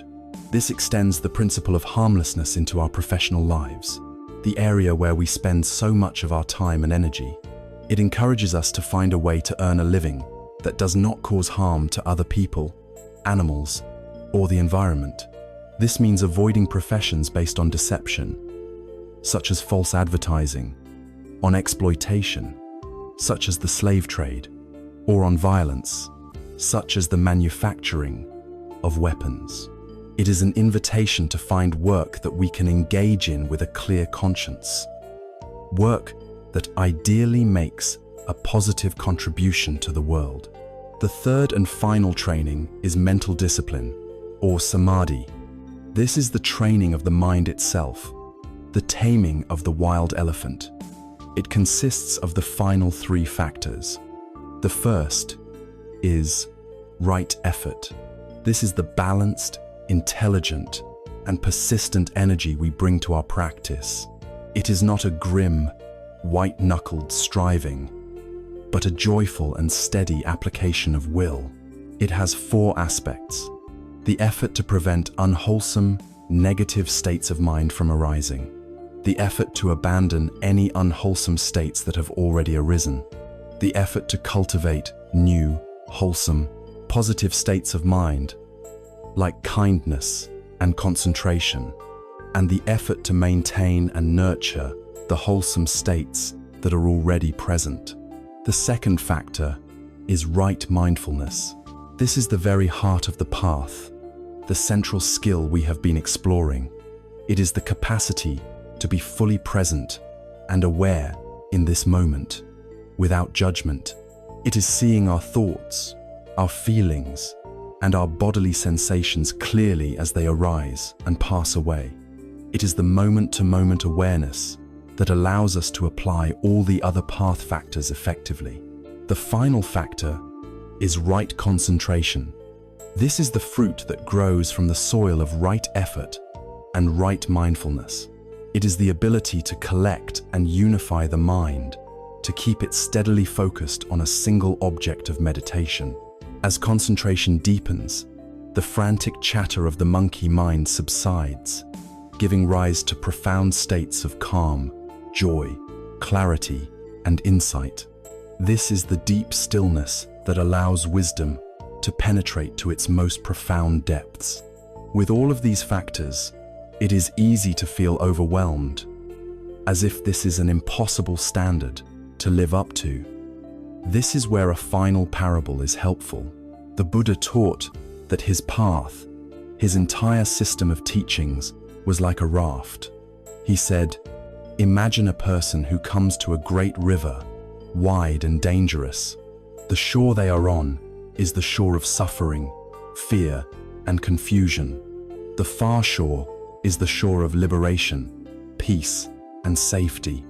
There is no bridge and no ferry." So, this person wisely decides to build a raft. They gather wood, vines, and bamboo, and they work diligently to construct a sturdy vessel. Then, using the raft, they paddle safely and with great effort across the dangerous water. But now, having arrived on the safe shore, what should they do? The Buddha asked. Would it be wise for this person to say, "This raft has been so helpful to me, I will now hoist it onto my back and carry it with me wherever I go"? Of course not, his followers replied. That would be a foolish burden. A wise person would moor the raft at the riverbank, grateful for its service, and then continue their journey on land, unencumbered. The Noble Eightfold Path is this raft. It is a practical tool, skillfully designed for a specific purpose, to carry us across the river of suffering. It is not a set of dogmas to be worshipped, or a heavy identity to be clung to. It is a pragmatic guide to be used, to be lived, to be internalized. It is a design for freedom.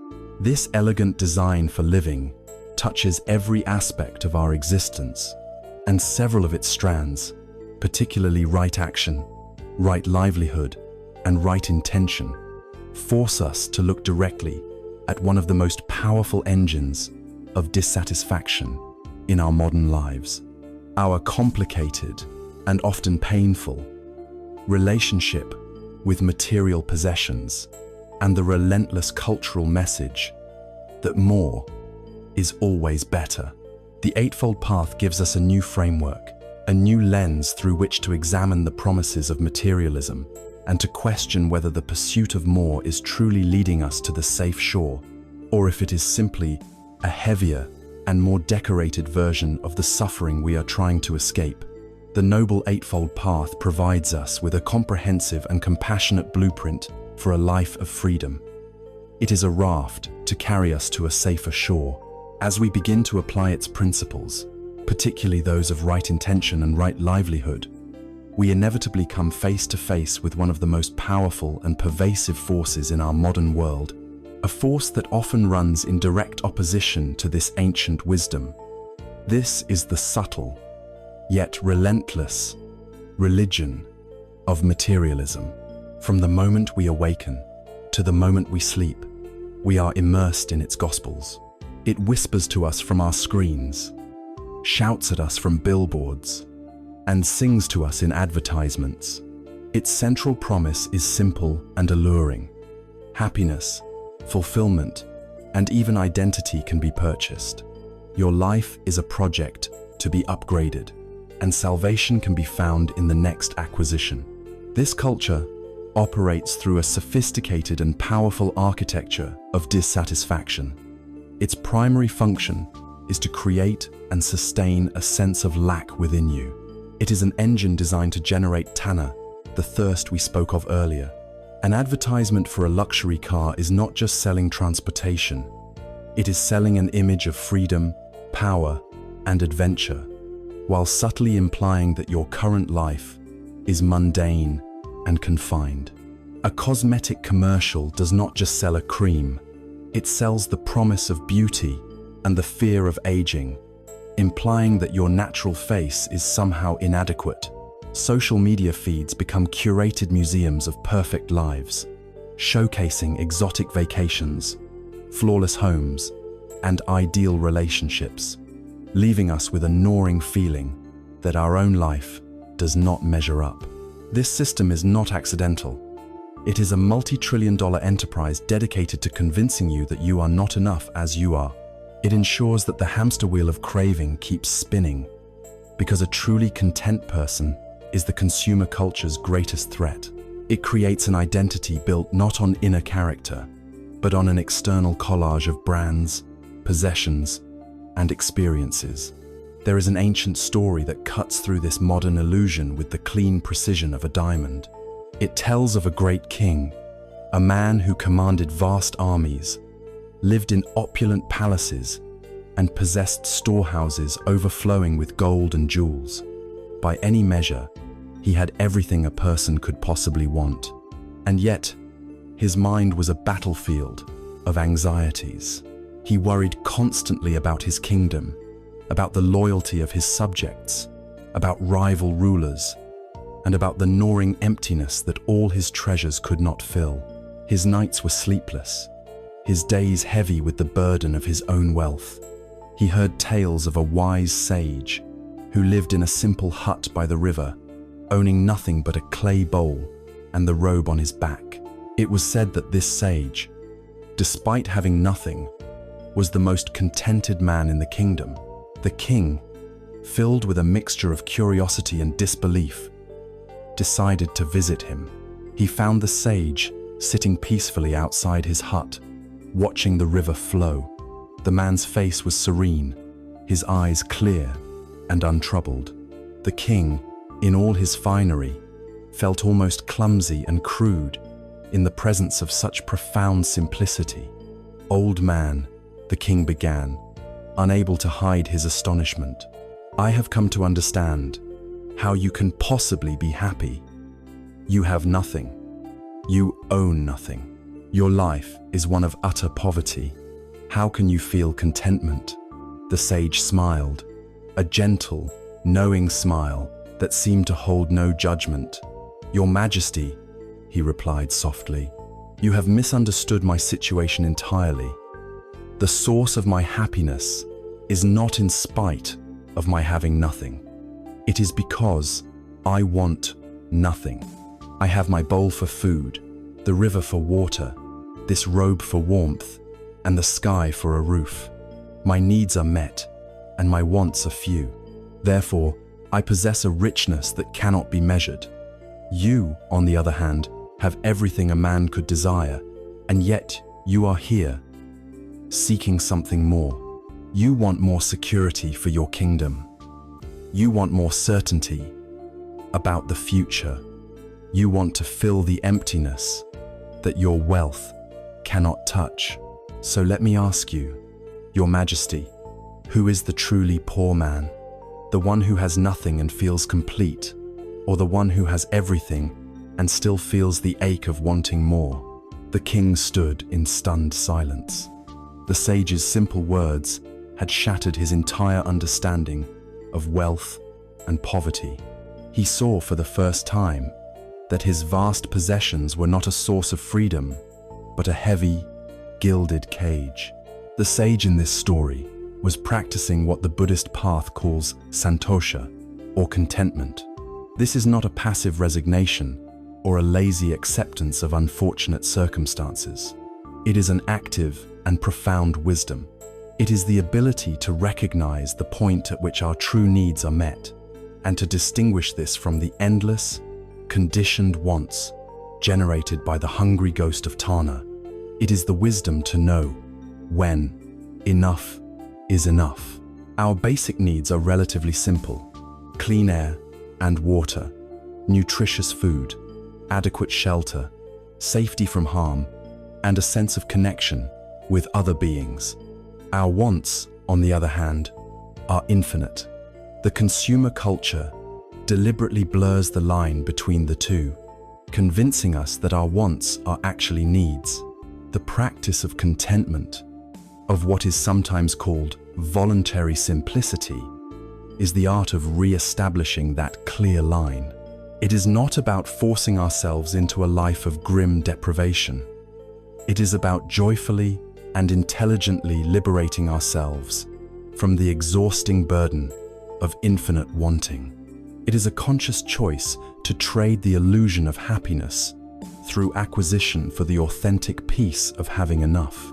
This choice frees up immense resources, not just money, but our precious time, energy, and mental space to be dedicated to things that provide genuine, lasting well-being.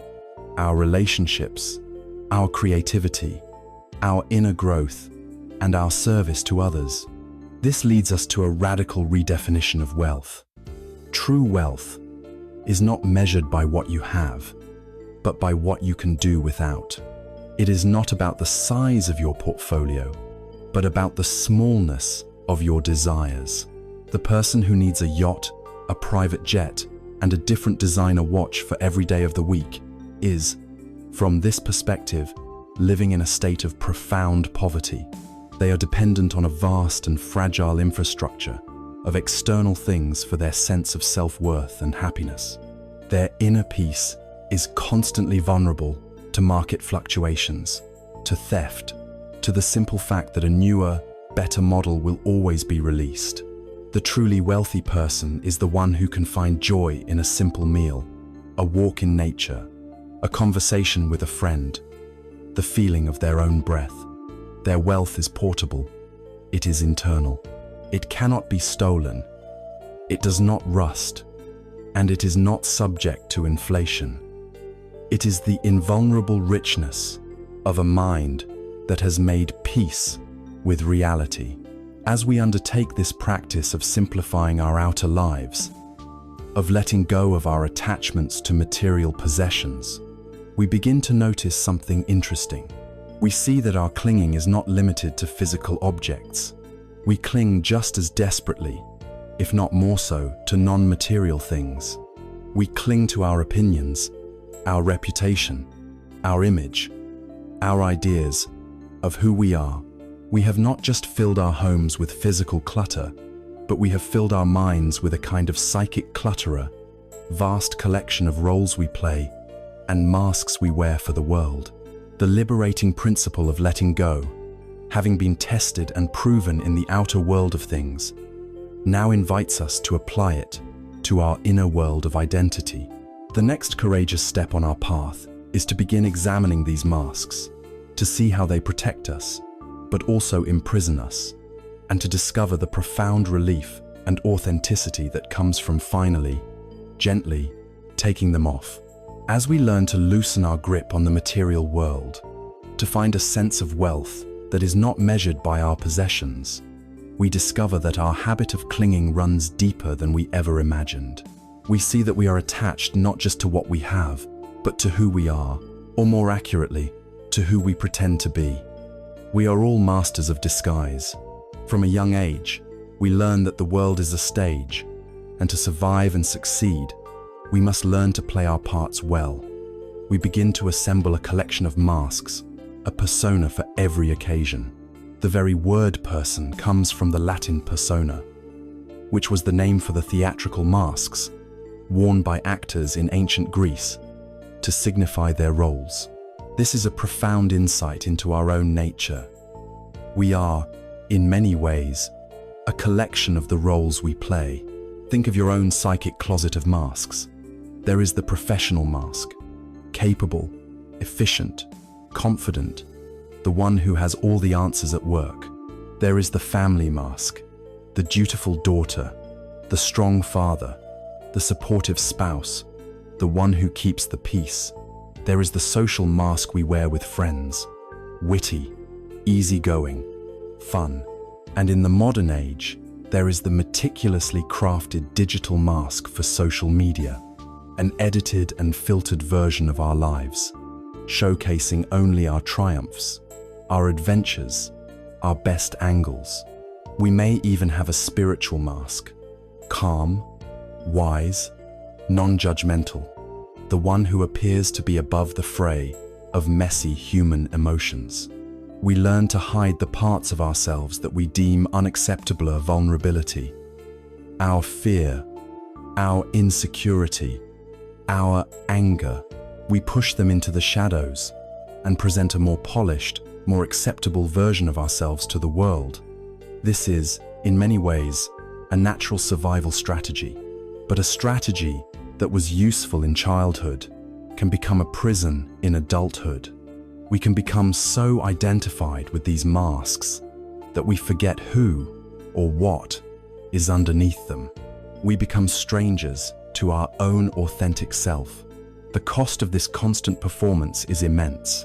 It is a primary, yet often unrecognized, source of our anxiety and exhaustion.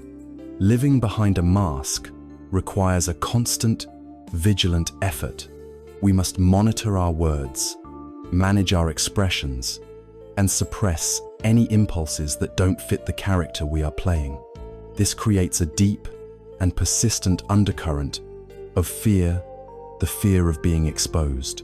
What if someone sees through the facade? What if they discover that we are not as confident or as kind or as successful as we pretend to be? What if they see us as a fraud? This fear prevents true intimacy. We keep others at a safe distance, never letting them get close enough to see behind the mask. And so we can feel profoundly lonely. Even when surrounded by people, we feel fundamentally unseen because the person the world is applauding or admiring or even loving is not the real us. It is the performance. The validation feels hollow because it is for the role, not for the true actor. This is a deep and painful form of dukkha, the suffering of inauthenticity. Imagine the life of a world-famous actor. Let us call him Julian. He is a master of his craft, celebrated for his ability to disappear into any role. He has won every award, amassed great wealth, and is adored by millions. He is the very definition of success. Yet, in the silent hours after the cameras have stopped rolling, in the vast emptiness of his beautiful home, he feels a terrifying hollowness. He has spent so many years being a hero, a villain, a king, a common man, that he no longer has any sense of who Julian is. The roles have consumed the actor. He feels a loneliness so profound. It is like a physical ache, because he knows that no one in his life knows the real, uncertain, flawed man behind the celebrity persona. His moment of crisis does not come from a bad film review, but from a quiet moment of looking in the mirror and seeing only a collection of past characters looking back at him. He realizes his entire life has become a performance, and he has forgotten his original lines. His path to healing, he decides, must be a radical one. It is not to seek out another, more challenging role. It is to abandon the stage altogether. He issues a simple statement announcing his retirement and then disappears from public life. He moves to a small, quiet coastal town where no one recognizes him, and he takes up a simple life. He learns carpentry, feeling the solid, honest reality of wood and tools in his hands. He walks on the beach, feeling the wind and the rain on his face without a camera to capture it. He has simple conversations with the local fishermen and shopkeepers. Conversations that are not interviews. Conversations where he has nothing to sell and no image to maintain. For the first time in his adult life, he is not performing. He is simply a man. He learns to be with his own awkwardness, his own anxieties, his own simple joys, without an audience to validate them. And in this anonymity, In this courageous act of dropping the ultimate mask of fame, he discovers a sense of peace and solidness, a feeling of coming home to himself that no standing ovation, no award, no amount of adoration could ever provide. We are all Julian. We are all actors who have become lost in our roles. And the path to freedom is the practice of authenticity. Authenticity is not a fixed quality that some people have and others do not. It is a courageous, moment-to-moment choice. It is the practice of aligning what we feel on the inside with what we express on the outside. It is the choice to be real over being perfect. It means finding the courage to say, "I don't know," instead of pretending to have all the answers. It means allowing ourselves to be vulnerable enough to say, "I need help," or "I was wrong." It means speaking our truth with kindness, even when our voice shakes. The essential tool for this practice is mindfulness. Mindfulness allows us to see the masks in the first place. Through quiet observation, we become aware of the subtle shift that happens when we begin to perform. We feel the tension in our body, the slight change in our tone of voice, the internal monologue coaching us on how to act. We notice the impulse to exaggerate a story, to make ourselves look better, or to withhold an honest feeling for fear of disapproval. This awareness is revolutionary. It gives us a choice. We do not have to obey the inner director. We can choose, in small ways at first, to let the mask slip.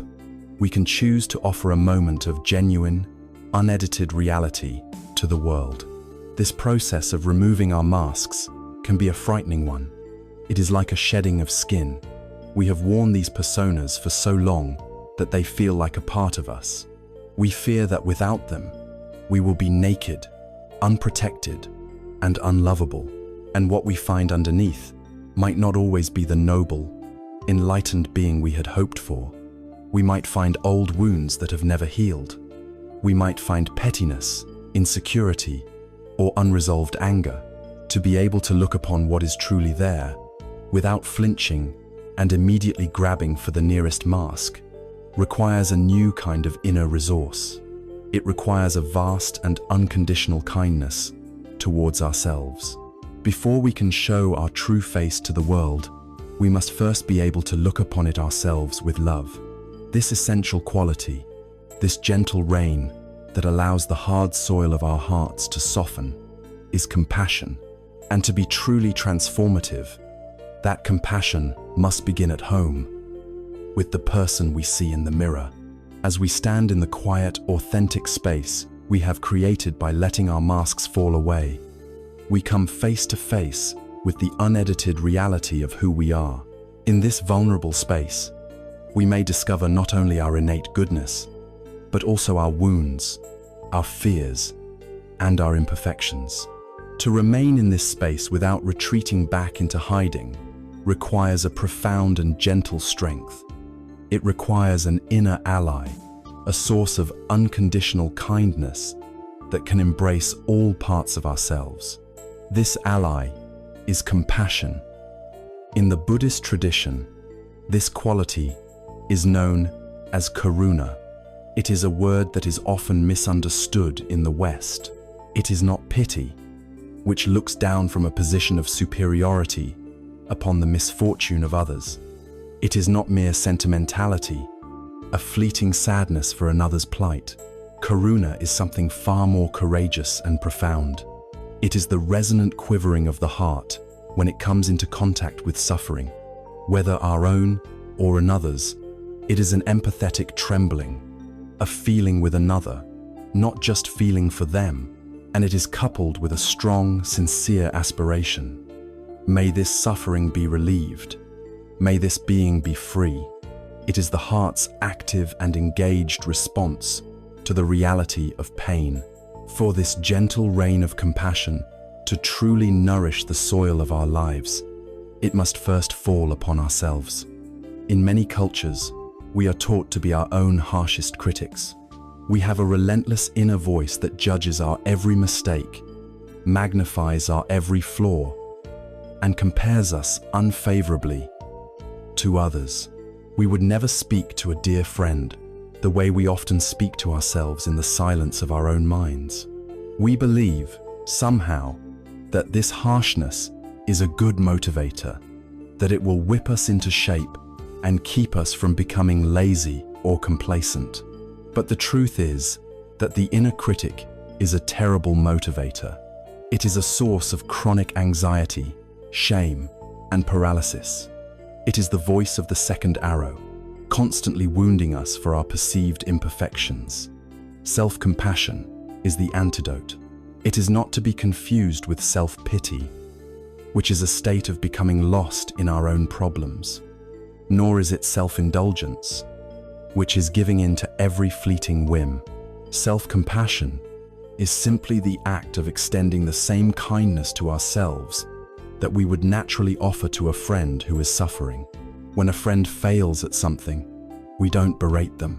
We say, "That's okay, you did your best. It's a difficult situation." When a friend is hurting, we don't tell them to just get over it. We offer a listening ear and a comforting presence.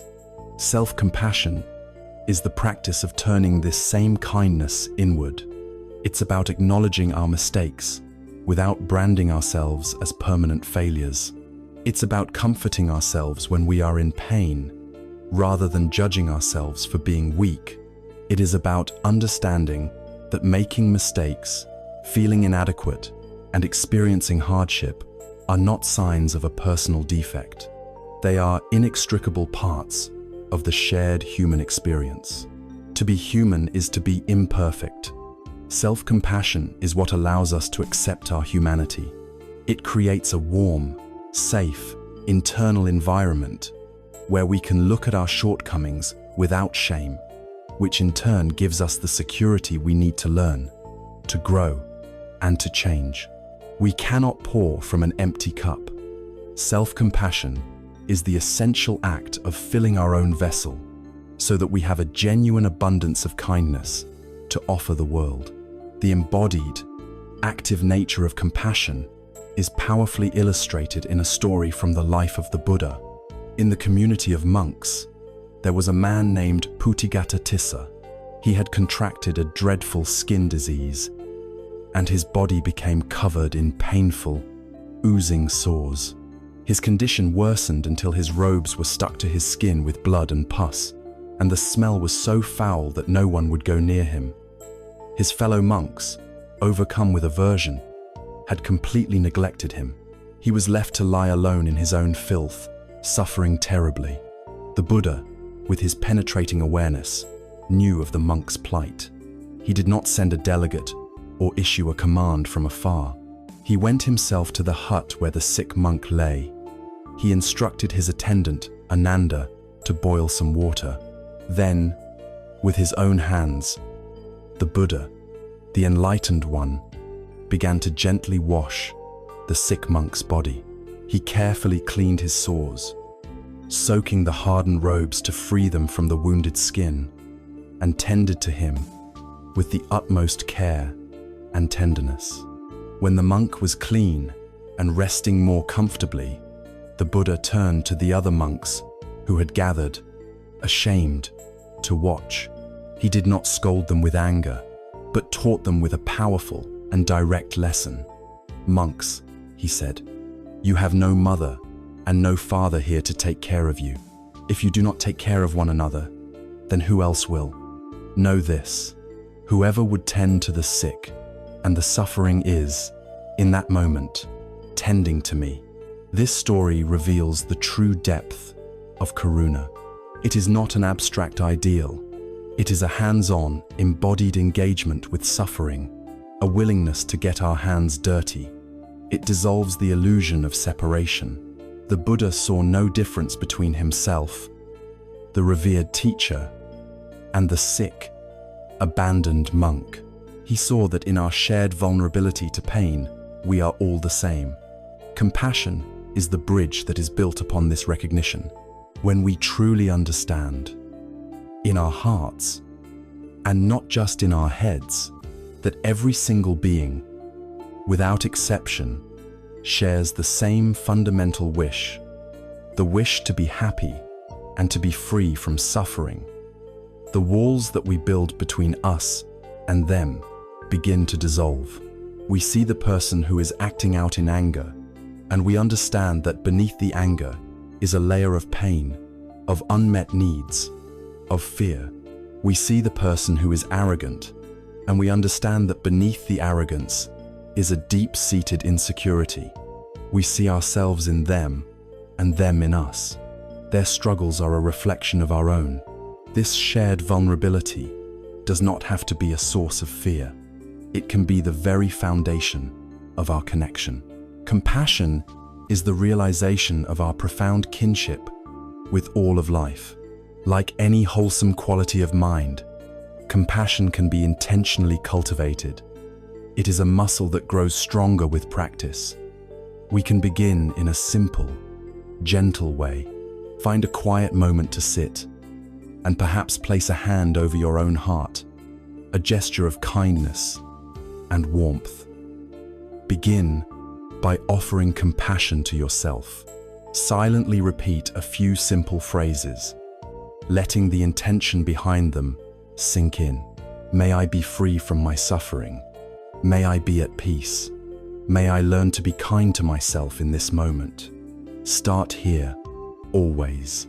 Then, bring to mind a person you care about, a friend or a family member who you know is going through a difficult time. Picture them clearly in your mind's eye and extend the same heartfelt wish to them. May you be free from your suffering. May you be at peace. May you be kind to yourself. Feel this wish, extending from your heart to theirs. Next, think of a neutral person, someone you see but don't know well, a person who works at a local store, a neighbor. Acknowledge that this person, too, has a life filled with their own unique challenges and struggles. Extend the wish to them. May you be free from your suffering. May you find your own peace. This practice is not a magical incantation to fix others' problems. It is a training of our own heart. It softens our own armor and strengthens our capacity for love. Compassion, Karuṇā, is the heart's tender and courageous response to the reality of pain. It is the wish for all beings, including ourselves, to be free from what is difficult. But life is not only about suffering. It is also filled with moments of joy, of success, of beauty, and of happiness. And what is the heart's response to joy? In a world that often conditions us to feel comparison, scarcity, and envy, the ability to genuinely rejoice in the good fortune of others is a rare and transformative practice. This is the sunny twin of compassion. It is the quality that multiplies happiness in the world, rather than jealously guarding our own small share. This practice, known as Muditā, is the perfect antidote to the poison of envy and the next step on our path to an open and boundless heart. Having opened our hearts to the reality of suffering with the gentle rain of compassion, Karuṇā, we now turn our attention to its luminous counterpart, the experience of joy. Just as we must learn to skillfully navigate the difficult emotional states, we must also learn to relate wisely to happiness, both our own and that of others. In our deeply competitive modern culture, witnessing the success and good fortune of another person can often trigger a painful, contracting emotion. It is the bitter poison of envy. We see a friend get a promotion, a colleague receive praise, or a stranger on social media display a picture-perfect life, and a voice inside us whispers a toxic story. It tells us that happiness is a limited resource, a zero-sum game. It whispers, their success highlights my failure. Their happiness is a measure of what I lack.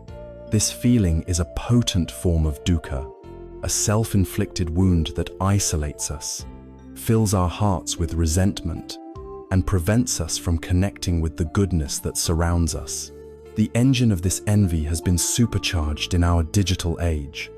Social media platforms often function as meticulously curated highlight reels of other people's lives. We are presented with an endless stream of polished images, perfect weddings, exotic travels, brilliant achievements, and beautiful families. We are rarely shown the struggle, the doubt, the messy reality that lies behind these snapshots. Our monkey mind then takes these curated fictions and compares them to the unedited, behind-the-scenes reality of our own lives, and we inevitably find ourselves wanting. This constant comparison is a recipe for chronic dissatisfaction.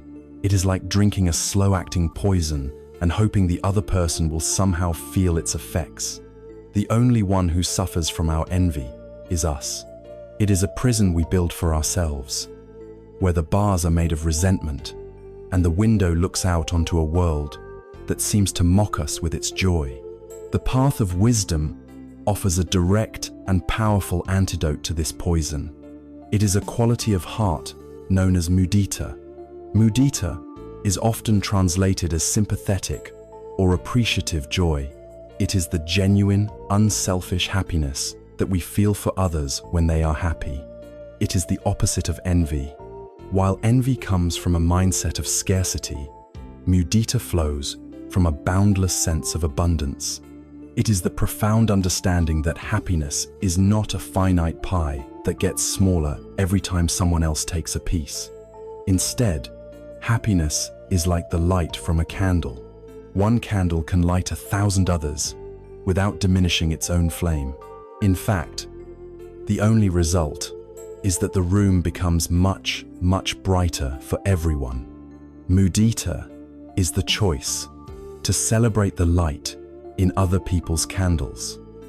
It is a radically expansive emotion.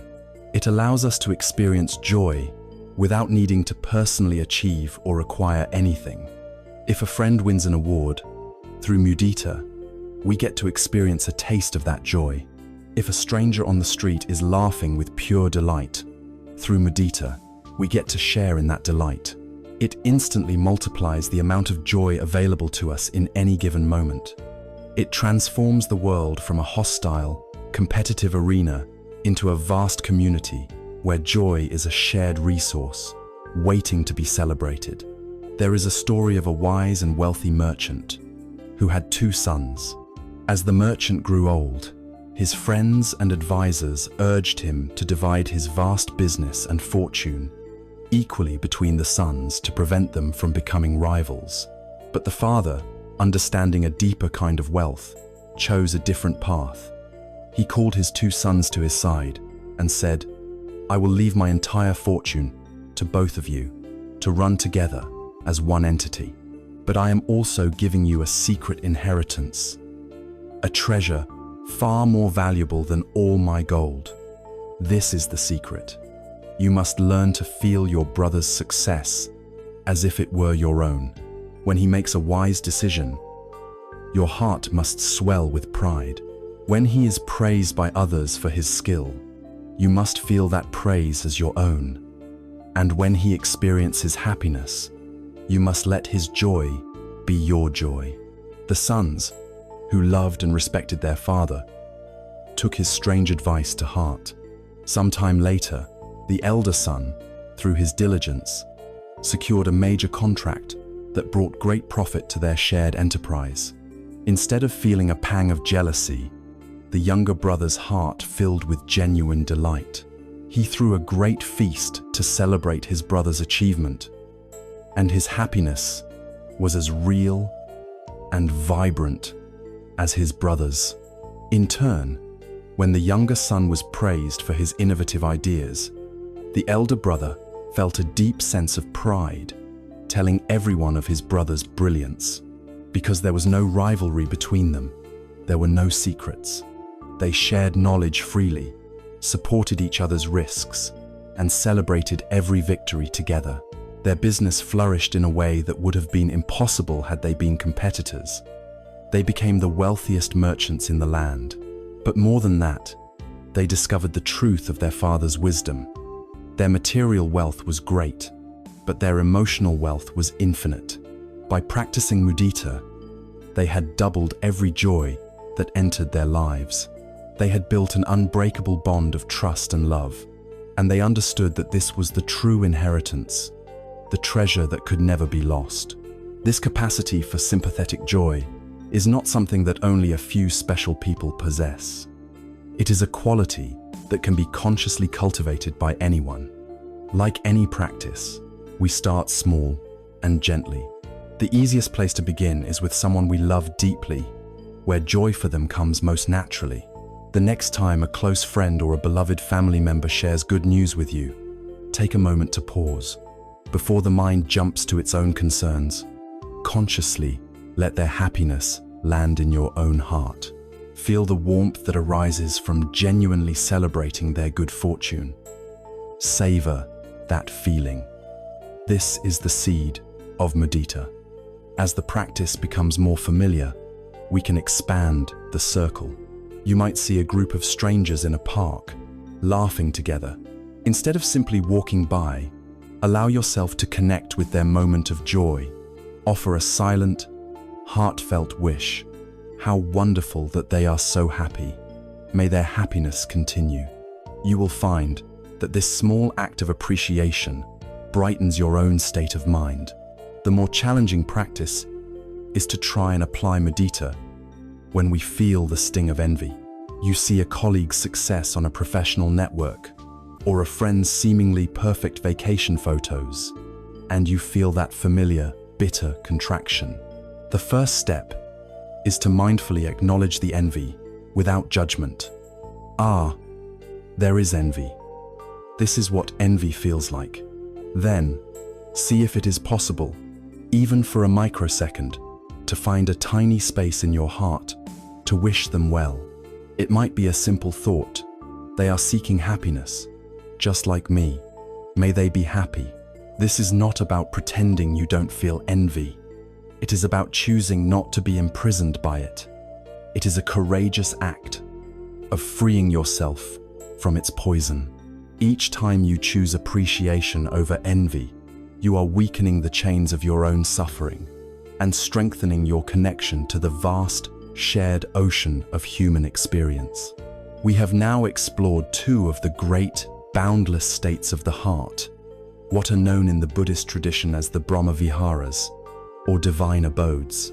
We have learned to meet suffering with Karuṇā, the tender heart of compassion, and we have learned to meet happiness with Muditā, the appreciative heart of sympathetic joy. These are active, engaged, and powerful emotions. They ask us to open ourselves fully to the highs and lows of life. But to keep a heart so wide open, to feel the world's pain without being shattered by grief, and to celebrate the world's joy without being carried away by giddy excitement, requires a profound inner stability. We need a quality that can hold both sorrow and joy in a vast, calm, and unshakable embrace. We need a central point of balance. This great stabilizer of the heart, the guardian of wisdom, is known as equanimity. We have opened our hearts to the world in two profound ways.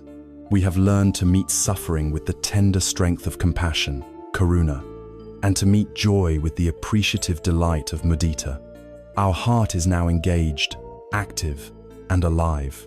But to hold this open heart in a world of constant change, a world of pleasure and pain, gain and loss, requires a final, crowning quality. It is the quality that brings balance, stability, and profound wisdom to our loving heart. This is Upekkhā, or equanimity. Of all the great virtues of the heart, equanimity is perhaps the most misunderstood. It is often confused with indifference, apathy, or a kind of cold, detached withdrawal. But true equanimity is not cold. It is radiantly calm. It is not detached. It is intimately engaged with reality as it is. It is the unshakable balance of a mind that has found its true center. Imagine the deep ocean. On the surface, waves may crash, Storms may rage, the weather may be turbulent and violent, but deep below, in the vast stillness of the abyss, there is a profound calm that is untouched by the surface chaos. Equanimity is this deep, oceanic calm within our own hearts. To cultivate this quality, it is helpful to understand the forces that constantly threaten to throw us off balance. The Buddhist teachings describe these as the 8 worldly winds. These are the inevitable, impersonal forces of life that blow upon us all, pushing and pulling us ceaselessly. They come in 4 pairs of opposites. The first pair is pleasure and pain. We are blown towards pleasant physical and mental sensations and desperately try to push away unpleasant ones. The second pair is gain and loss. We are elated when we acquire something we desire, money, possessions, reputation, and we are dejected when we lose them. The third pair is praise and blame. We feel inflated and gratified when others speak well of us, and we feel wounded and defensive when they criticize us. The final pair is fame and disrepute. We crave recognition and a good reputation, and we fear being unknown, forgotten, or spoken of poorly. These 8 winds are blowing constantly. Our untrained mind is like a weather vane, spinning wildly with every shift in the wind, constantly reacting, grasping for the favorable winds and resisting the unfavorable ones. This endless cycle of reacting, clinging, and pushing away is the source of our inner turbulence and exhaustion.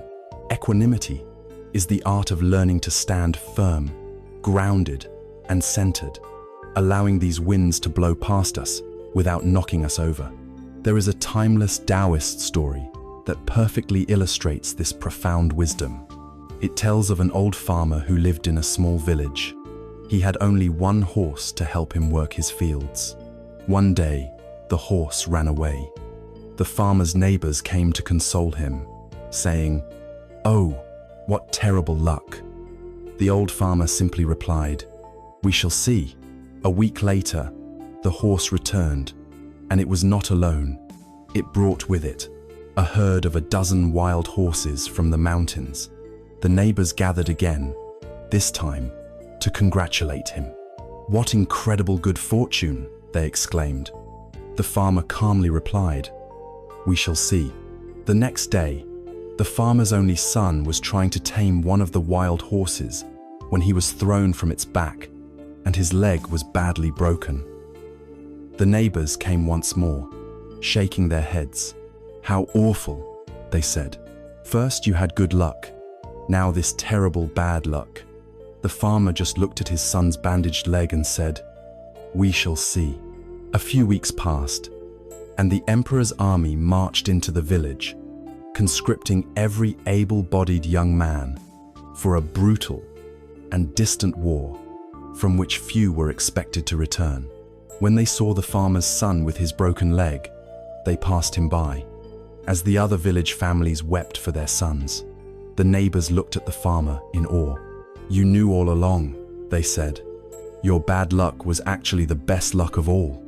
The old farmer, watching the dust from the departing army settle, simply remained silent.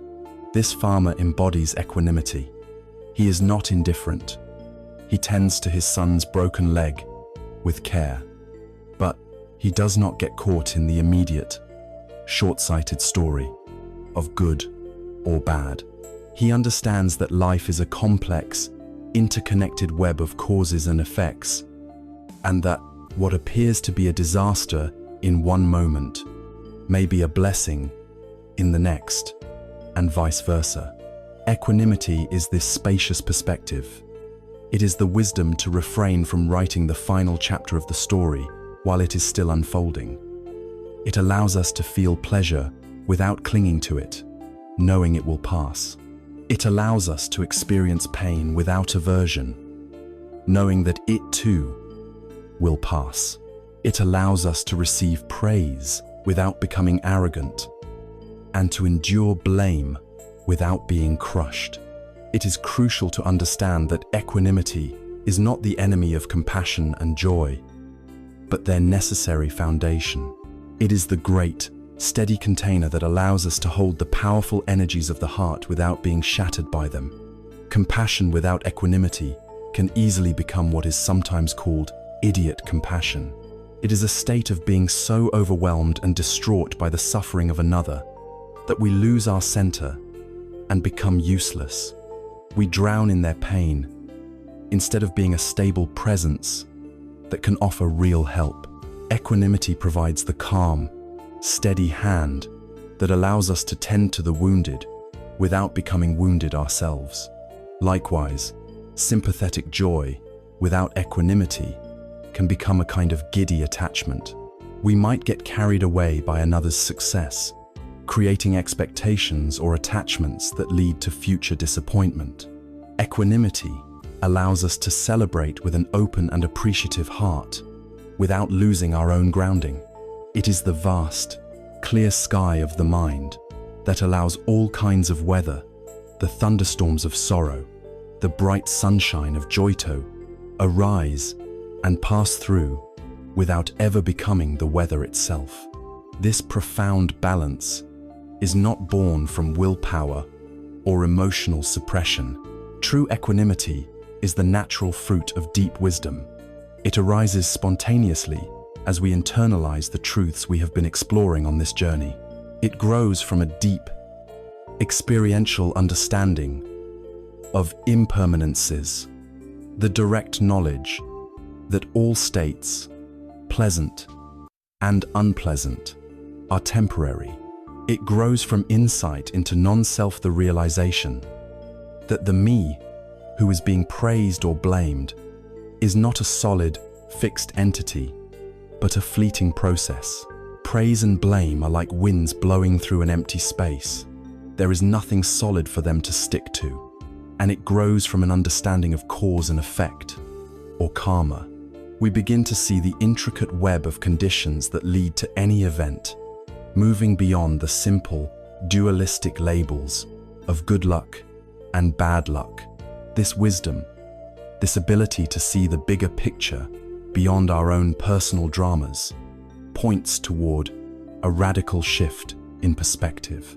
The old farmer's calm comes from seeing that his farm is not an isolated island, but part of a much larger, unpredictable world. Equanimity teaches us that we are not separate individuals being randomly buffeted by the winds of fate. Our lives, our joys, our sorrows are all deeply woven into the vast, intricate fabric of life, where every thread is connected to every other thread. To truly understand this is to move beyond the confines of our small, personal story and into the boundless reality of our shared existence. This vision of our profound and inescapable interconnectedness is the next step on our journey to an awakened heart. The wisdom of equanimity arises from a profound shift in perspective. It is the calm that comes not from shutting the world out, but from seeing it so deeply and so clearly that we are no longer tossed about by its surface changes. It is the wisdom of the old farmer who understood that his small farm was not an island, but a part of a vast, unpredictable, and interconnected landscape. This insight is a doorway to one of the most beautiful and transformative teachings on the path, the truth of our radical interconnectedness.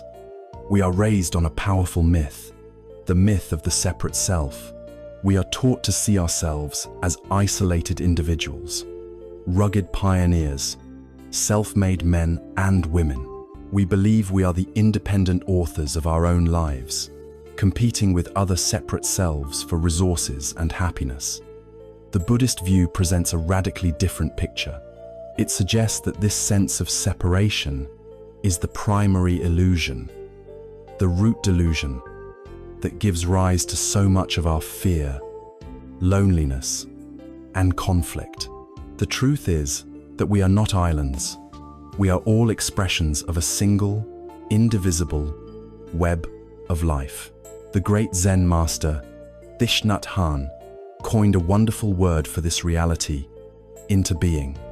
To be is always to be. Nothing in the entire universe exists by itself. Everything is made up of everything else. Let us contemplate a simple sheet of paper. When we look at this paper, we may just see a flat, white object. But if we look with the eyes of interbeing, we can see the entire universe within it. We can see the sunshine that nourished the tree from which this paper was made. We can see the clouds that brought the rain to water the tree. We can see the soil that gave the tree its minerals. We can see the logger who cut down the tree, and in the logger, we can see the wheat that became the bread that gave him the strength to work. We can see his parents and their parents. We can see the factory that turned the wood pulp into this sheet, the electricity that powered the machines, and the people who designed and built them. If we were to remove any one of these non-paper elements, if we took away the sun, or the cloud, or the logger, this sheet of paper could not exist. It is entirely made of things that are not paper. It has no separate, independent self. Its whole existence is a manifestation of interconnectedness, and so it is with us. We, too, are made entirely of non-us elements. We are the food we have eaten, the air we have breathed, the ideas we have learned, the love and suffering of our ancestors, the culture that has shaped us. To see ourselves as separate is to miss this profound and beautiful truth. Ancient Buddhist philosophy offers another powerful and poetic image for this reality. It is the vision of Indra's net. Imagine a vast cosmic net that stretches out infinitely in all directions. At every single node where the threads of the net cross, there hangs a single, brilliant, multifaceted jewel. The net is so vast that the number of jewels is limitless. Each jewel is perfectly clear and polished, and its surface reflects every other jewel in the entire network. The miracle of this vision, however, lies in its infinite complexity. When you look closely into the surface of any one jewel, you see the reflections of all the other countless jewels. But you also see that each of those reflections within that jewel also contains the reflection of all the other jewels, and so on, in an unending, holographic cascade. Each jewel, each one of us, contains the entire net, and the entire net is present in each jewel. There is no jewel that exists apart from the net, and no net that exists apart from the jewels. This is not just a beautiful piece of poetry. It is a description of the very fabric of reality. Each of us is a jewel in this infinite net of existence. Our life, our consciousness, our very being is a reflection of everything else that is. When we smile, a shimmer of light ripples across the entire net. When we act with cruelty, a shadow falls on every jewel. This vision completely dismantles the illusion of us versus them. If your well-being is reflected in me, and my suffering is reflected in you, then harming you is a direct act of self-harm. Helping you is a direct act of self-healing. Compassion is no longer simply a noble ideal. It becomes an act of profound wisdom and pragmatic self-interest. Our personal happiness is fundamentally inseparable from the happiness of all beings. This recognition fosters a deep sense of responsibility. We are not merely passive inhabitants of the world. We are active co-creators of the entire net. Every thought, every word, and every action matters, because its ripples touch everything.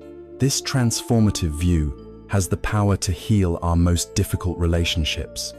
Bring to mind someone with whom you have a conflict, a person you may dislike, resent, or fear.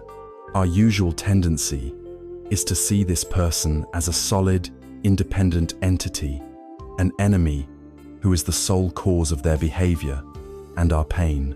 But now, try to see them as a jewel in Indra's net. Look at them with the eyes of interbeing. Look for all the non-them elements that have come together to create the person you see today. See their parents and the way they were raised. See the culture that shaped their values. See the moments of pain, fear, or ignorance in their past that may have led them to act in the way they do. See the societal pressures they face. When we look this deeply, we are not condoning their harmful actions. We are simply replacing the simple, two-dimensional caricature of an enemy with a complex, three-dimensional, and tragic human being who is a product of countless causes and conditions, just as we are. This does not mean we have to become their best friend, but it can soften the hard, brittle edges of our anger and blame. It plants the seed of understanding, and where understanding grows, forgiveness and peace become possible. The vision of Indra's net and the teaching of interbeing are a profound and direct challenge to our most deeply held belief, the belief in a separate and solid self. This journey into interconnectedness shows us that everything we look at, when examined closely, is empty of any isolated, independent existence. The sheet of paper is empty of a separate paper self. The person we dislike is empty of a separate enemy self. This leads us, inevitably, to turn this powerful lens of inquiry back upon ourselves. What about this I that feels so solid, so central, so real? What about this self that we spend our entire lives defending, promoting, and gratifying? If we look for it with the same radical honesty, will we find a permanent, independent entity at the center of our being?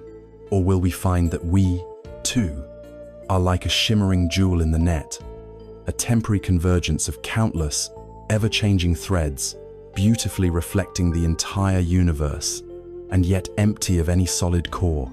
This is the most profound letting go of all. It is the journey from seeing our interconnectedness with all things to understanding our own empty, fluid, and selfless nature. It is time to gently and courageously unpack the very idea of self. Our journey inward has led us to a place of profound insight. We have seen that we are not isolated islands, but shimmering jewels in a vast, cosmic net of interbeing. We have looked at a simple sheet of paper and seen the entire universe reflected within it. This understanding that nothing exists on its own, that everything is empty of a separate, independent identity, now compels us to ask the most intimate and challenging question of all. If the paper is empty of a paper self, if the tree is empty of a tree self, what about me? What about this I that feels so solid, so continuous, so unquestionably real? If we turn this sharp, honest lens of inquiry upon ourselves, what will we find?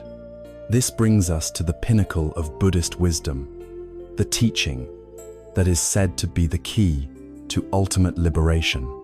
It is the teaching of Anattā, or not self. Let us be clear from the outset. This teaching is not a nihilistic statement that you do not exist. You are here. You are breathing. You are listening. You are experiencing. Anattā does not deny your existence. It investigates the nature of that existence. The feeling of being a self is one of the most powerful and convincing experiences we have. We feel like there is a permanent, continuous entity inside our skin. We feel like a little person, a CEO in the headquarters of our head, who is thinking our thoughts, feeling our feelings, and making our decisions. This is the me we strive to protect, the I we work so hard to gratify. The teaching of Anattā invites us to become curious investigators, to see if we can actually find this fixed, independent self. When we look for it, where do we look? Is it in our hand? Is it in our heart? Is it somewhere in our brain? The more closely and honestly we search, the more we find that this solid self is like a phantom. We find thoughts, but no permanent thinker.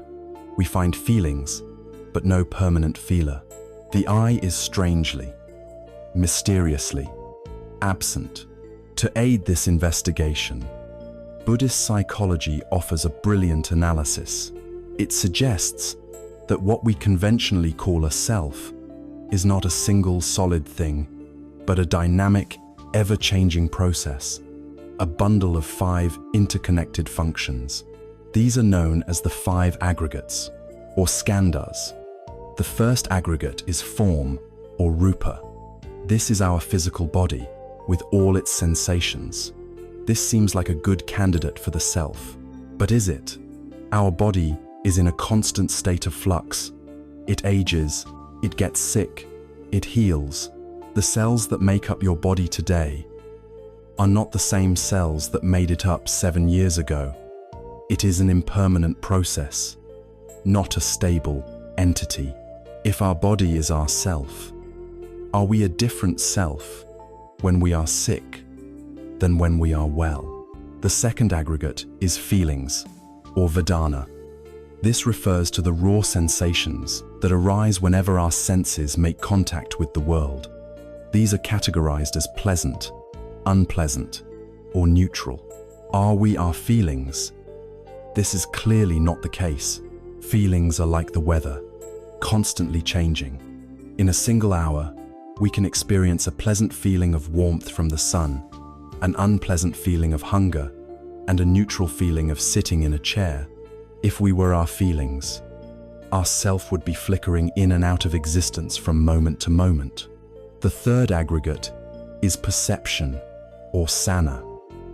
This is the faculty of mind that recognizes, labels, and interprets our feelings and sensations. It is the part of the mind that says, that is a tree, that sound is a car, or that feeling is anger. Are we our perceptions? This too is unreliable. Our perceptions are heavily conditioned by our past, our culture, and our mood. One person perceives a critical comment as a helpful suggestion. Another perceives the exact same comment as a vicious attack. Our perceptions are not an objective reality, but a conditioned interpretation. The fourth aggregate is perhaps the largest. It is mental formations, or sankhara. This includes all of our habits, impulses, intentions, opinions, beliefs, and the entire stream of our thoughts. Are we our thoughts? This can be a very seductive idea, but thoughts are the most fleeting things of all. They arise, unbidden, and disappear just as quickly. A thought is not a thing. It is a momentary event. If we are our thoughts, which one are we? The kind thought? The angry thought? The planning thought? We are none of them, and all of them.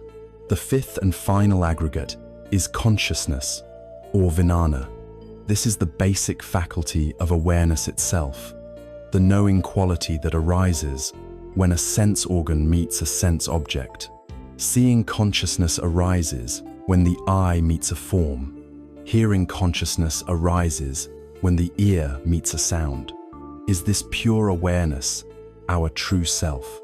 The teaching suggests that even consciousness is not a constant, unitary thing. It is dependent on conditions. It flickers into being, moment by moment, as we interact with the world. It is not a continuous, independent spotlight, shining from within. When we investigate in this way, we see that what we call self is simply a convenient label for the dynamic interplay of these 5 changing processes. There is no solid entity to be found. This is perfectly captured in a famous dialogue between the Buddhist sage Nagasena and the Greco-Bactrian king Milinda. The king, a sharp intellectual, challenged Nagasena on this very teaching. He began by asking about Nagasena's chariot. "Venerable sir," the king asked, "what is a chariot? Is the pole the chariot? Is the axle the chariot?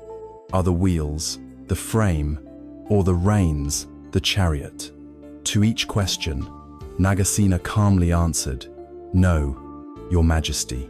The king, pleased, declared, "Then, Venerable Sir, you are lying. There is no such thing as a chariot." Nagasena remained perfectly calm. He then turned the question back to the king. "Your Majesty, what then is a chariot? Is it not simply a name, a designation, a conventional term for when the pole, the axle, the wheels, the frame, and the reins are all assembled and function together?" The king, seeing the logic, had to agree. Nagasena then delivered the final, powerful point. In exactly the same way, "Your Majesty," he said, "Nagasena is just a convenient name, a designation given to the collection of form, feelings, perceptions, mental formations, and consciousness. In the ultimate sense, there is no permanent person to be found here." This insight is not meant to be frightening. It is meant to be the ultimate liberation. If you are not a fixed, solid, unchanging self, then you cannot be permanently defined by anything. You are not your past failures. You are not your current anxieties. You are not the labels that others have put on you. You are not a noun. You are a verb. You are a flowing, dynamic, unfolding process. Realizing this frees us from the terrible burden of having to defend a fragile ego. The fear of death itself begins to transform. The great terror of death is the fear of the annihilation of this solid me. But if, upon close inspection, we find that a solid me was an illusion all along, what is there to be annihilated? The 5 processes will continue to change, as they have always done. The energy that makes up our being will simply re-enter the great web of life in a new form. This ultimate letting go of the very idea of a separate self is the key that unlocks the prison of time. As long as we believe we are a solid, continuous I, then this I is the one who is burdened by the heavy baggage of yesterday's regrets. It is this I who is tormented by the foggy anxieties about tomorrow. The past and the future have a solid hook to hang on, but when we see, through our own direct experience, that the I is just a momentary process unfolding in the present, a flicker of awareness, a shimmering jewel in Indra's net, then to whom can the past and future possibly cling? This insight allows us to finally arrive, fully and completely, in the only time that is ever real. It liberates us from the ghosts that haunt us from both directions and allows us to rest in the vibrant, open space of the now. The profound insight into not-self, or Anattā, is the ultimate key to freedom. It reveals that there is no fixed, solid entity at our core to be defended or aggrandized. This is not just an abstract philosophical idea. It has a direct and revolutionary impact on how we experience our lives from moment to moment. It frees us from the heaviest burden we carry, the burden of time. As long as we believe in a solid, continuous I, this I becomes the protagonist in a long and often tragic story. It is this I that is haunted by the ghosts of the past and tormented by the phantoms of the future. Our untrained mind is a restless time traveler, almost never at home in the present.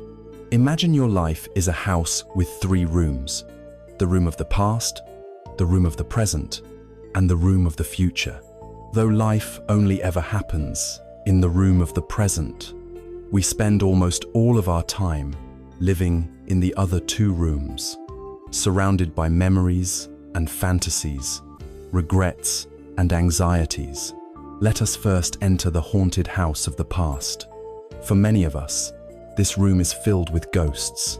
There is the ghost of regret, which whispers endlessly, "If only you had made a different choice. If only you had said something else."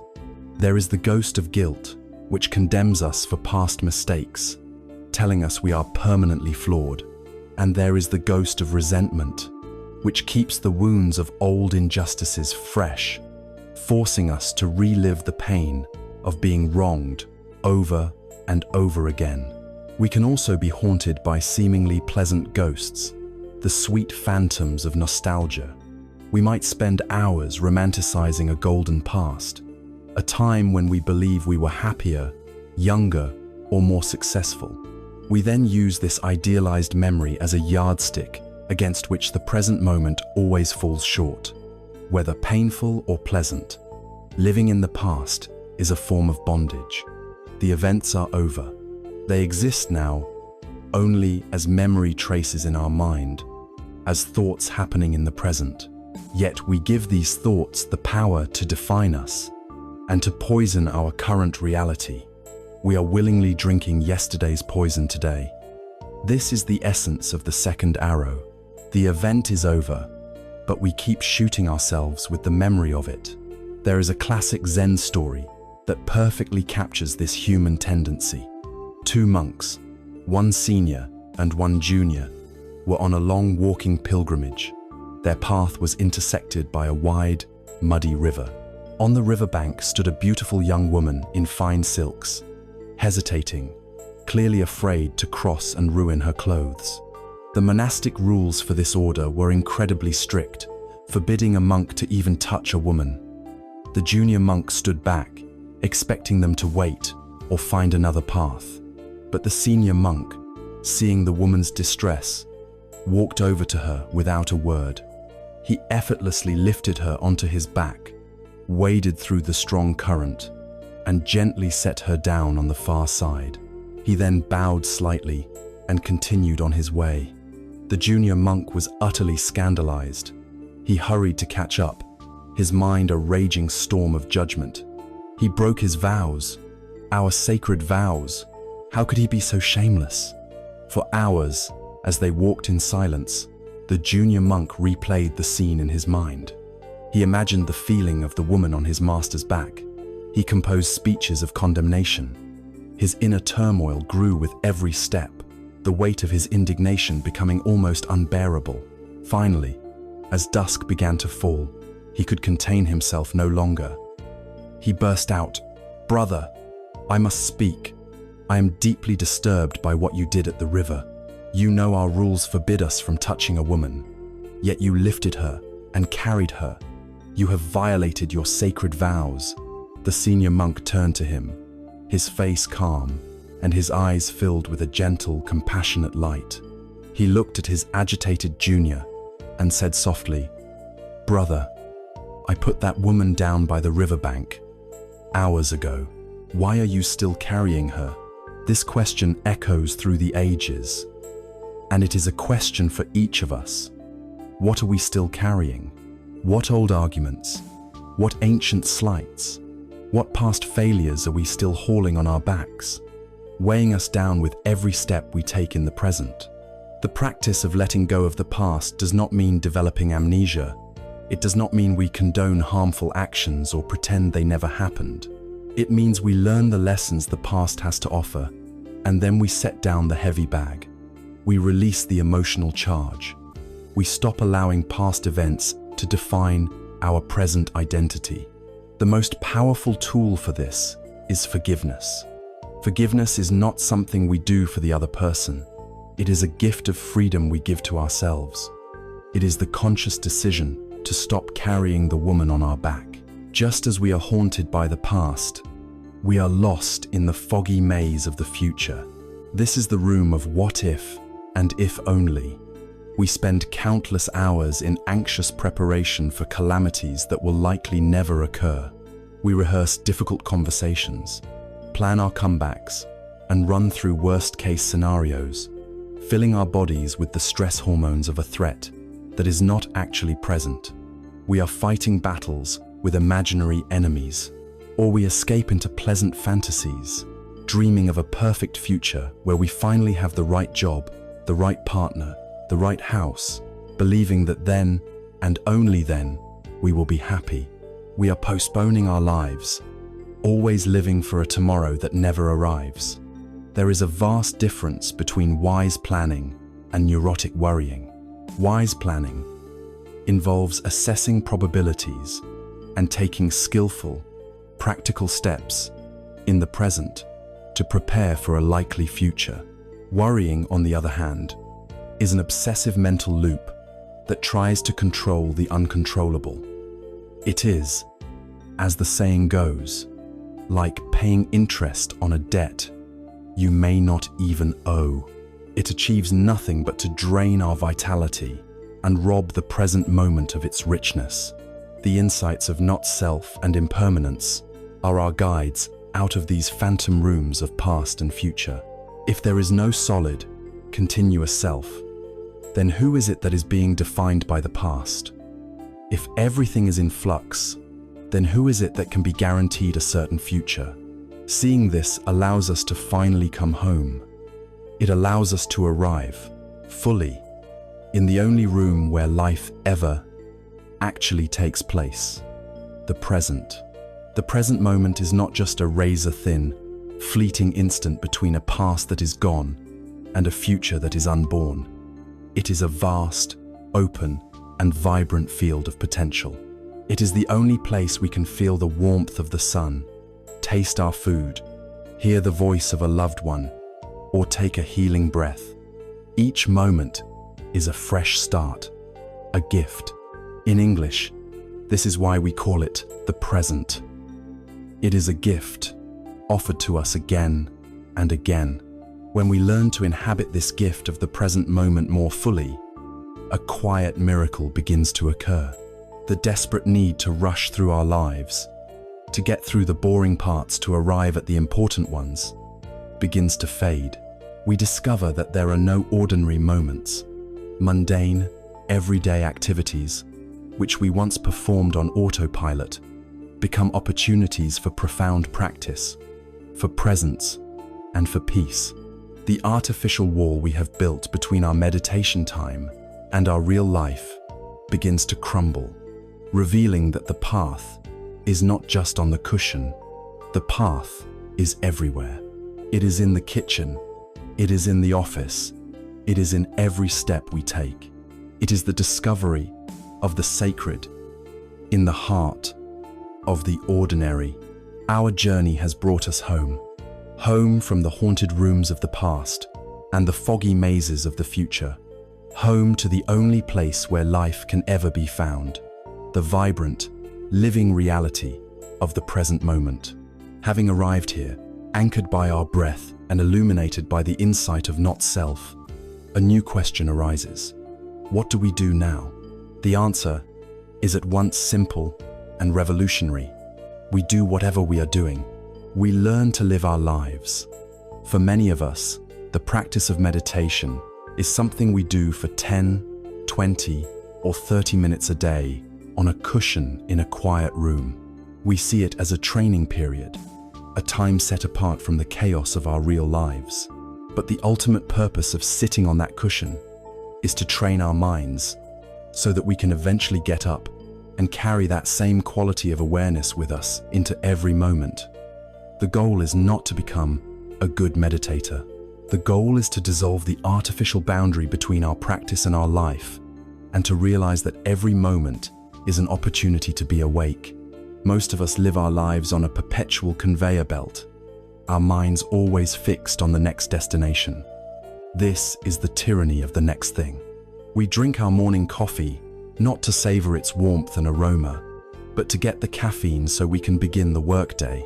We drive to the office, not to feel the movement of the car or see the world outside, but simply to arrive. We endure the tasks of the day, thinking only of the evening ahead. We rush through dinner with our family to get to our favorite television show. We push through the work week, counting the days until the weekend.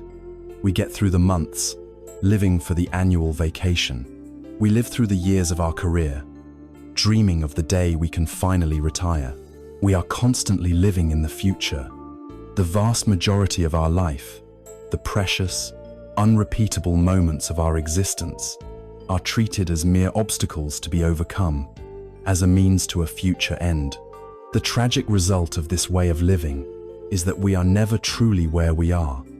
We are always in transit, always arriving, but never fully present for the life that is unfolding right under our noses. We live our entire lives as if we are reading a book by only reading the chapter summaries, always rushing to find out what happens at the end, and missing the richness of the story itself. The Zen master Thich Nhat Hanh offered a simple and profound teaching to cut through this delusion. He spoke of the act of washing the dishes. He said that if, while washing the dishes, we are thinking only of the cup of tea that awaits us afterward, and so we rush to get the dishes over with, as if they were a nuisance, then we are not truly washing the dishes. We are, in fact, not really alive during the time we are washing them. To be alive, we must wash the dishes to wash the dishes. Let us consider these two ways of being. In the first, the common way, washing dishes is a chore. Our body is at the sink, but our mind is in the future, with the cup of tea, the comfortable chair, the relaxing evening. Our movements are impatient. Our attention is fragmented. We are just trying to get it done. The time spent at the sink is a small, dead patch in our day. Now consider the second way. We stand at the sink, and we make a conscious choice to be fully present for this act. We feel the solid ground beneath our feet. We feel the warmth of the water on our hands. We notice the iridescent colors in the soap bubbles. We hear the sound of the sponge scrubbing a plate. We feel the smooth, clean surface of the dish when it is rinsed. Our breath is calm and even. In this moment, the entire universe is contained in this simple act. There is nothing else that needs to be done. There is nowhere else to be. The act of washing dishes is no longer a means to an end. It is a complete and fulfilling experience in itself. It has been transformed from a chore into a sacred ritual, a meditation in action. This is what it means to wash the dishes. To wash the dishes. This principle can be extended to every corner of our lives. When we drink a cup of tea, are we really tasting it? Or are we lost in thought, the cup emptying without us even noticing? We can choose to drink the tea. To drink the tea. We can feel the warmth of the cup in our hands, see the steam rising, smell its fragrance, and truly taste each sip as it crosses our lips. When we walk from our car to our front door, we can be lost in the worries of the day, or we can feel the sensation of our feet on the pavement, notice the quality of the air, and see the color of the sky. Each moment, no matter how mundane, becomes an invitation to come home to ourselves, to be fully alive. Imagine a man named Mark. His alarm jolts him awake, and his mind is instantly at his first meeting of the day. He stands in the shower, but he doesn't feel the warm water. He is mentally rehearsing the presentation he has to give. He gulps down his breakfast, but he doesn't taste the food. He is scrolling through emails on his phone. He drives his car, but he doesn't see the passing scenery. He is on a conference call, his mind absorbed in business. He moves through his day like a ghost, his body performing a series of tasks while his mind perpetually lives 5 steps ahead. At the end of the day, he collapses onto his sofa, feeling a sense of deep, unnamed exhaustion and dissatisfaction. He has checked all the boxes. He has been productive, but he has completely missed the life within his day. He was never there for any of it. The mindful path offers us a different way. It doesn't necessarily mean we have to move more slowly, but it means we must be more present. It is the choice to truly taste our food, to feel the steering wheel in our hands, to listen with our full attention when another person is speaking.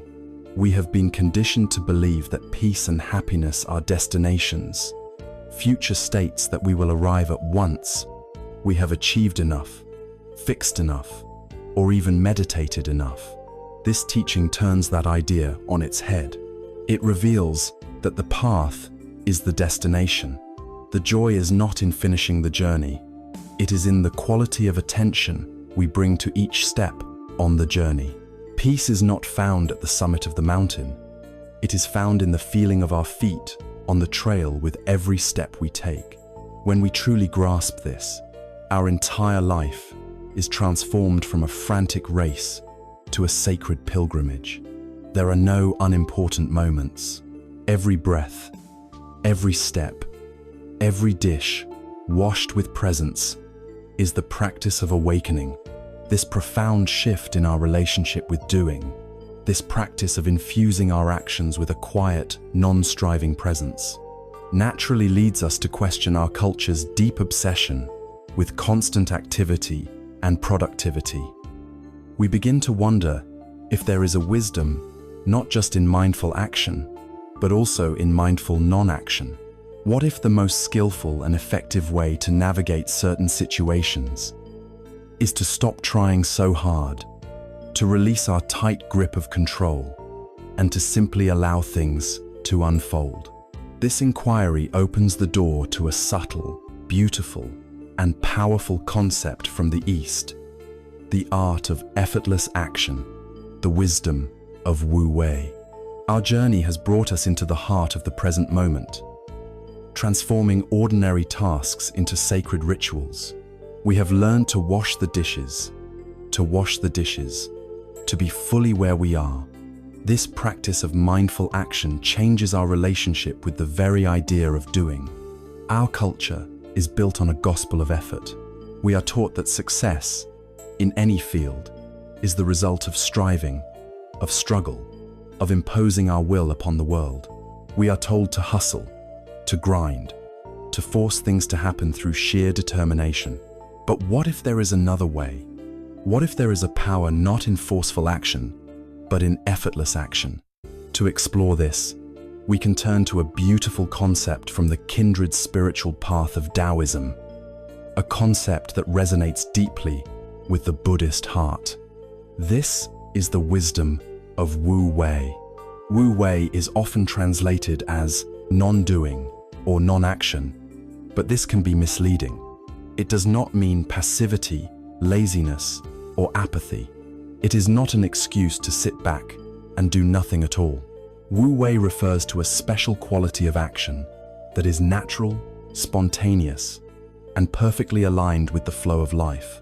It is action without struggle, action without the anxious interference of a striving ego. To understand it, we can look to nature's greatest teacher, water. Water is the softest and most yielding thing in the world, yet it can overcome the hardest rock, not through brute force, but through persistence and by following the path of least resistance. It does not argue with an obstacle, it simply flows around it. It adapts perfectly to any container it is in, yet it never loses its fundamental nature. Wu Wei is the practice of embodying this water-like quality in our lives. It is learning to sense the currents of a situation and to move with them, rather than trying to row frantically against them. It is the wisdom of the sailor who uses the power of the wind, rather than fighting it. There is a famous story from the Taoist sage, Zhuangzi, that offers the most perfect illustration of Wu Wei. The story is about a butcher named Ding, who was carving an ox for his lord. The lord watched, mesmerized, because Ding's work was not work at all. It was a flawless performance. Every touch of his knife, every movement of his body, was part of a graceful and effortless dance. The flesh of the ox seemed to fall away on its own with a soft whispering sound. It was as if the ox was deconstructing itself in perfect harmony with the cook's movements. The Lord was astounded and summoned Cook Ding. "This is marvelous," he exclaimed. "I have never seen such skill. How did you achieve this?" Cook Ding calmly put down his knife and replied, What your servant loves is the way, which goes beyond mere skill. When I first began to carve oxen, all I could see before me was the ox as a whole. After 3 years of practice, I no longer saw the ox as a whole. And now, I meet it with my spirit and do not look with my eyes. My senses come to a halt, and my spirit moves where it wants. I follow the natural patterning. I glide through the great hollows. I follow the major openings, and I never even touch a ligament or a tendon, let alone a major bone. He continued, a good cook changes his knife once a year because he cuts. A mediocre cook changes his knife once a month because he hacks. But I have had this knife for 19 years, and I have carved thousands of oxen, yet its blade is as sharp as if it had just come from the whetstone. This is because there are spaces within the joints, and the blade of the knife has no thickness. When you insert that which has no thickness into that which has space, there is plenty of room to move. That is why my knife is still as good as new. Cook Ding's art is the perfection of Wu Wei. His action is not born from effort, but from stillness. He is not imposing his will upon the ox. He is listening to it, sensing its innate structure, and harmonizing with it. His ego, the part of him that would want to do the carving, gets out of the way, and a deeper, more intuitive intelligence flows through him. His spirit moves where it wants. This is the state of being that a great artist feels when they are lost in their creation, that a great musician experiences when they are improvising freely, that a great athlete knows when they are in the zone. The sense of a separate, effortful doer dissolves, and the action becomes a spontaneous expression of a deeper harmony. We can apply this principle to our own lives.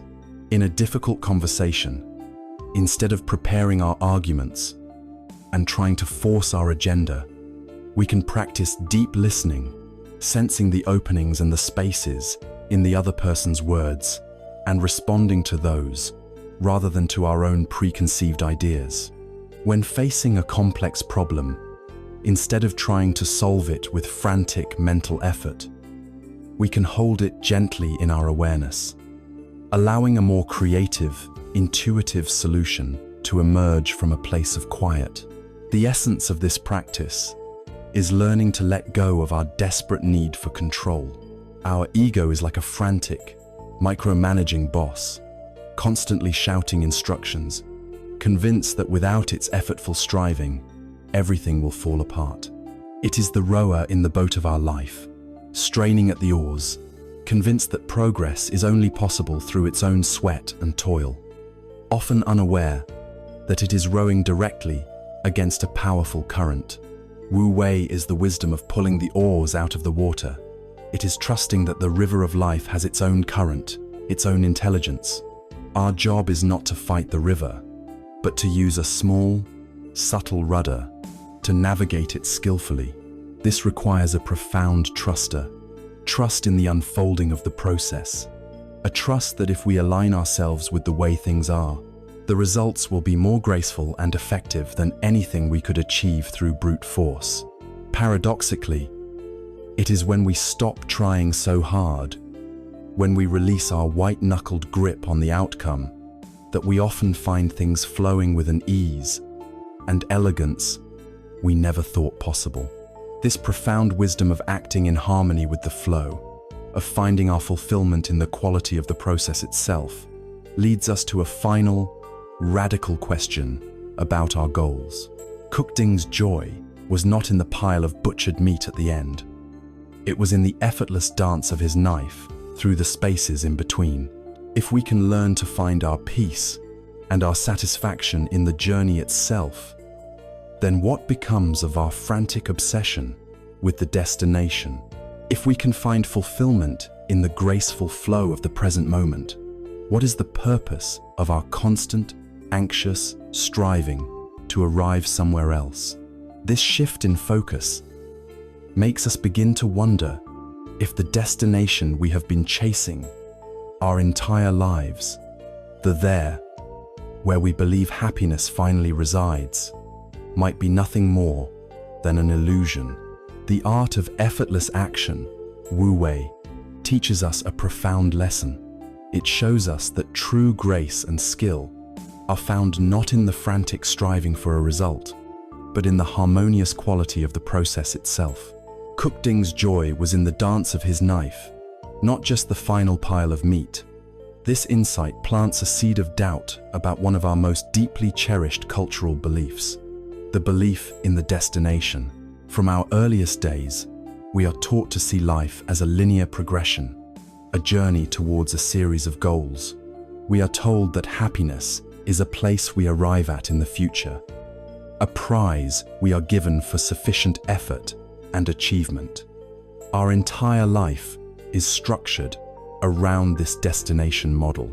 This model is built on the language of when, then. It is a constant deferral of life. When I graduate from college, then I will be free and happy. But then, after graduation, the when simply shifts. When I get a good job, then I will be secure and content. The job is secured, but the feeling of arrival is fleeting. The new when becomes, when I get that promotion, then I'll have made it. The promotion comes, and for a week, we feel a sense of accomplishment. Before the next, when appears on the horizon, when I can afford a house, when I find the perfect partner, when the kids are grown, when I finally retire, then I will be able to rest. Then I will be happy. The finish line is a perpetually receding mirage. We spend our entire lives on a journey, so focused on the destination that we fail to notice we are missing the journey itself. This is the very engine of dukkha. It is a state of perpetual dissatisfaction, of never being content with where we are, because we are convinced that true life is happening somewhere else, at some future time. There is a story of a young woman named Elara who lived in a world of grey routine and quiet desperation. She heard the ancient tales of a hidden paradise, a mythical valley of eternal spring where perfect peace resided. Finding this valley became the sole purpose of her life. She believed that if she could just arrive there, all her suffering would end. The journey was Herculean.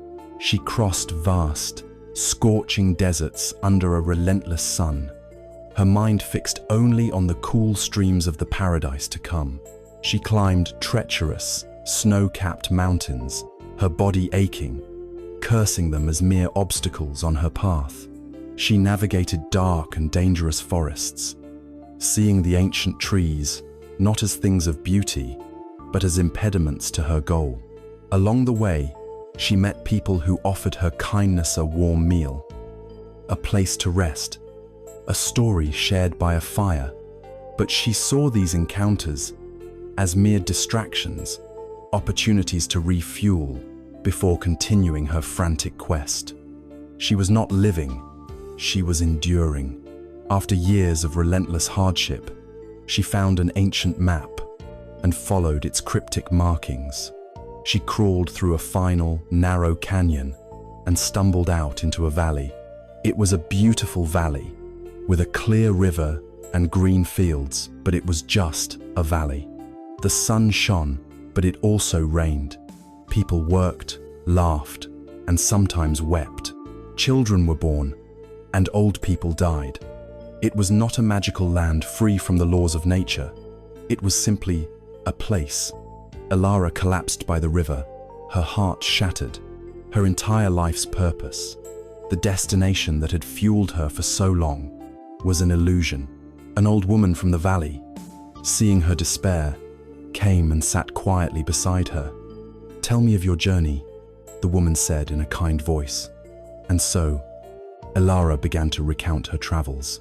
For the first time, she wasn't thinking of the destination, but of the path itself. As she spoke, the memories came alive. She remembered the breathtaking spectacle of the stars in the desert sky, a canopy of silent, shimmering diamonds. She remembered the feeling of incredible, resilient strength in her own legs as she stood on a high mountain pass, looking out over a sea of clouds. She remembered the taste of the warm, fresh bread given to her by a kind family in a small village, a taste more delicious than any feast she could have imagined. And as she spoke, the tears that streamed down her face were no longer tears of disappointment, but tears of a profound and heartbreaking realization. The paradise she had been seeking was not a place on a map. It had been with her the entire time. The paradise was in the moments of the journey she had been too blind with ambition to see. The sacred destination was, and always had been, the path itself. This is the great secret that our spiritual practice reveals to us. The path of awakening is not a journey from point A, the unenlightened person, to point B, the enlightened person. The awakening is in the quality of the journey itself. Peace is not a future state to be achieved after years of meditation. Peace is available in this very breath, when we meet it with our full attention. As the Zen master Thich Nhat Hanh taught, there is no way to happiness. Happiness is the way. And I have already arrived. This is not a denial of growth or a passive acceptance of our faults. It is a radical reorientation of our entire being. We stop striving to become peaceful, and we start practicing the art of touching the peace that is already here, right now, beneath the relentless noise of our striving mind. The journey is not about becoming someone new. It is about unbecoming all the things that are not you, until you are left with the simple, luminous presence that was there all along. To truly let this sink in is to experience a great and profound relief. It is the feeling of a heavy, invisible burden being lifted from our shoulders. The constant pressure to be somewhere else, to be someone else, to achieve some final, perfect state of being, simply dissolves. We are finally given permission to be exactly where we are and exactly who we are in this moment. We can finally stop judging our present reality against the impossible standard of an imaginary future. We can begin to find beauty and meaning in our lives as they are, not as we wish they would be. This does not mean we cease to have goals or dreams. We can still plan to build a house, or change careers, or learn a new skill, but we hold these goals lightly. We find our joy and our life in the process of building, in the process of learning, in the process of moving toward our dreams, rather than placing all our hopes for happiness in the moment of their attainment. The illusion of the destination has been the source of our lifelong race. By letting it go, we give ourselves permission to stop running. The art of effortless action, Wu Wei, has shown us how to find peace and grace in the process. And now, by deconstructing the illusion of the destination, we see that the process is all there ever is. There is, in a very real and liberating sense, nowhere to go. And our previous explorations have shown us that there is no solid, separate self who needs to go there. When these two great pillars of our suffering crumble, the illusion of a destination we must reach, and the illusion of a self we must aggrandize and protect what remains. What is left when there is nothing to hold and nowhere to go? We are left in a state of profound and simple rest. We are left in the vast, open space of being itself. Here, in this freedom, we can finally experience the deep, silent peace that has been our birthright all along. It is the final resting place of our inquiry, the sleep of the awakened heart. We have traveled a long and winding path together, a journey that began with the simple, honest acknowledgement of a deep disquiet in our modern lives. We looked at the nature of this subtle suffering. We diagnosed its root cause in the grasping of our own minds, and we unveiled the noble Eightfold path, not as a set of rigid commandments, but as a holistic design for a life of wisdom, integrity, and profound mental cultivation. And now, after exploring each of these facets, from our view of the world to the concentration of our mind, from the words we speak to the compassion we cultivate, we arrive at a crucial and perhaps liberating understanding. Peace is not a destination, it is the path itself. In our culture, we are conditioned to think in terms of destinations. We endure the stressful commute to get to the office. We work tirelessly through the week to arrive at the weekend. We save diligently for years to get to a comfortable retirement. We see life as a series of hurdles to overcome in order to reach a state of final, settled happiness. We apply this same logic to our spiritual search. We imagine peace as a remote, sun-drenched island, a tranquil state we will one day reach after we have meditated enough, read enough, or purified ourselves enough. We believe that if we just follow the map correctly, we will eventually arrive at a place where the seas are always calm, the winds are always gentle, and the storms of life can no longer touch us. But this very idea, this belief in a final destination, is the source of our greatest spiritual anxiety. It keeps us forever striving, forever feeling like we are not yet there, forever measuring our progress against an imaginary finish line that never seems to get any closer. The wisdom of this path offers a radical reorientation.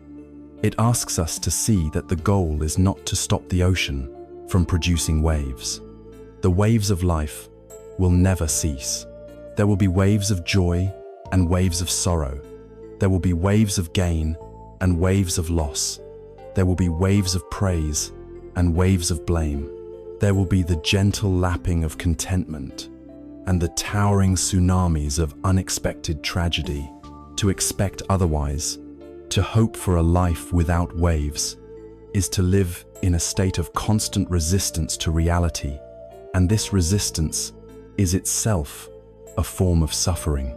The practice, then, is not about building a seawall high enough to keep the ocean out. The practice is about learning to surf. Peace is not the absence of waves, but the skill, the balance, and the grace to ride them.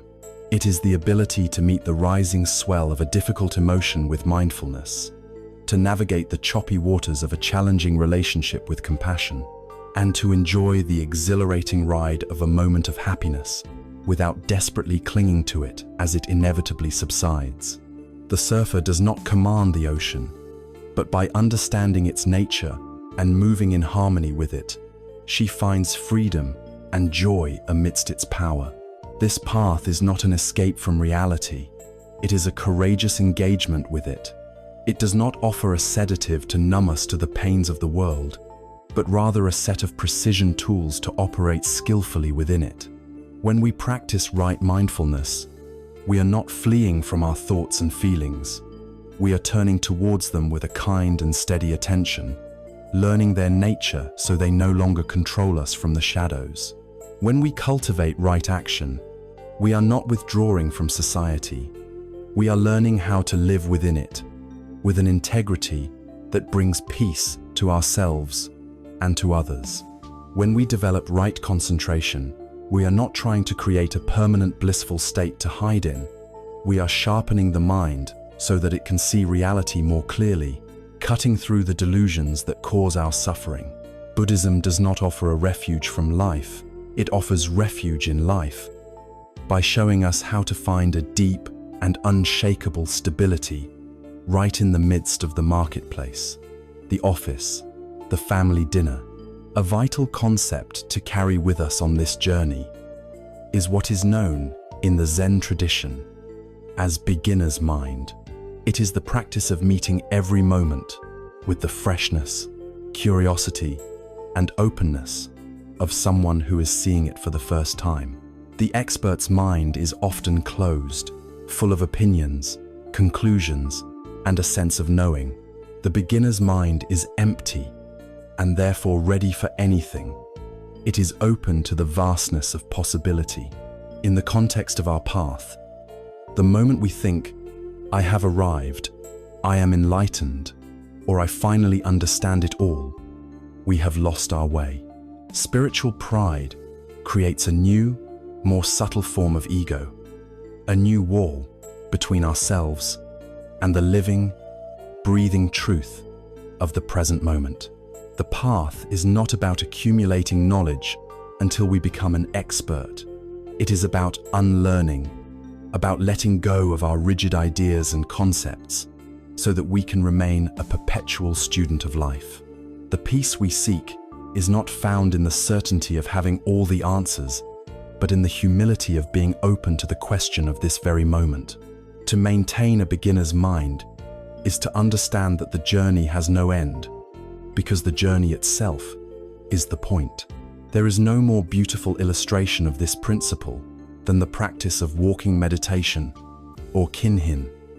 To an outside observer, it may look like someone simply pacing slowly back and forth, but for the practitioner, it is a universe of discovery. When you practice walking meditation, you are not walking to get somewhere. The end of the room is not the goal. The entire universe of the practice exists in a single step. There is the intention to lift the foot. There is the sensation of the muscles engaging, the foot rising from the floor, the feeling of air around the ankle. There is the movement of the leg through space, slow, deliberate.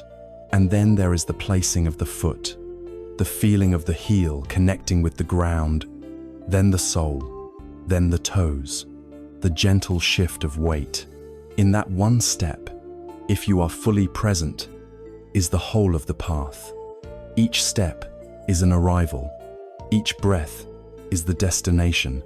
You are not practicing to achieve a future state of peace. The very act of paying attention to your foot touching the earth, right here, right now, is peace.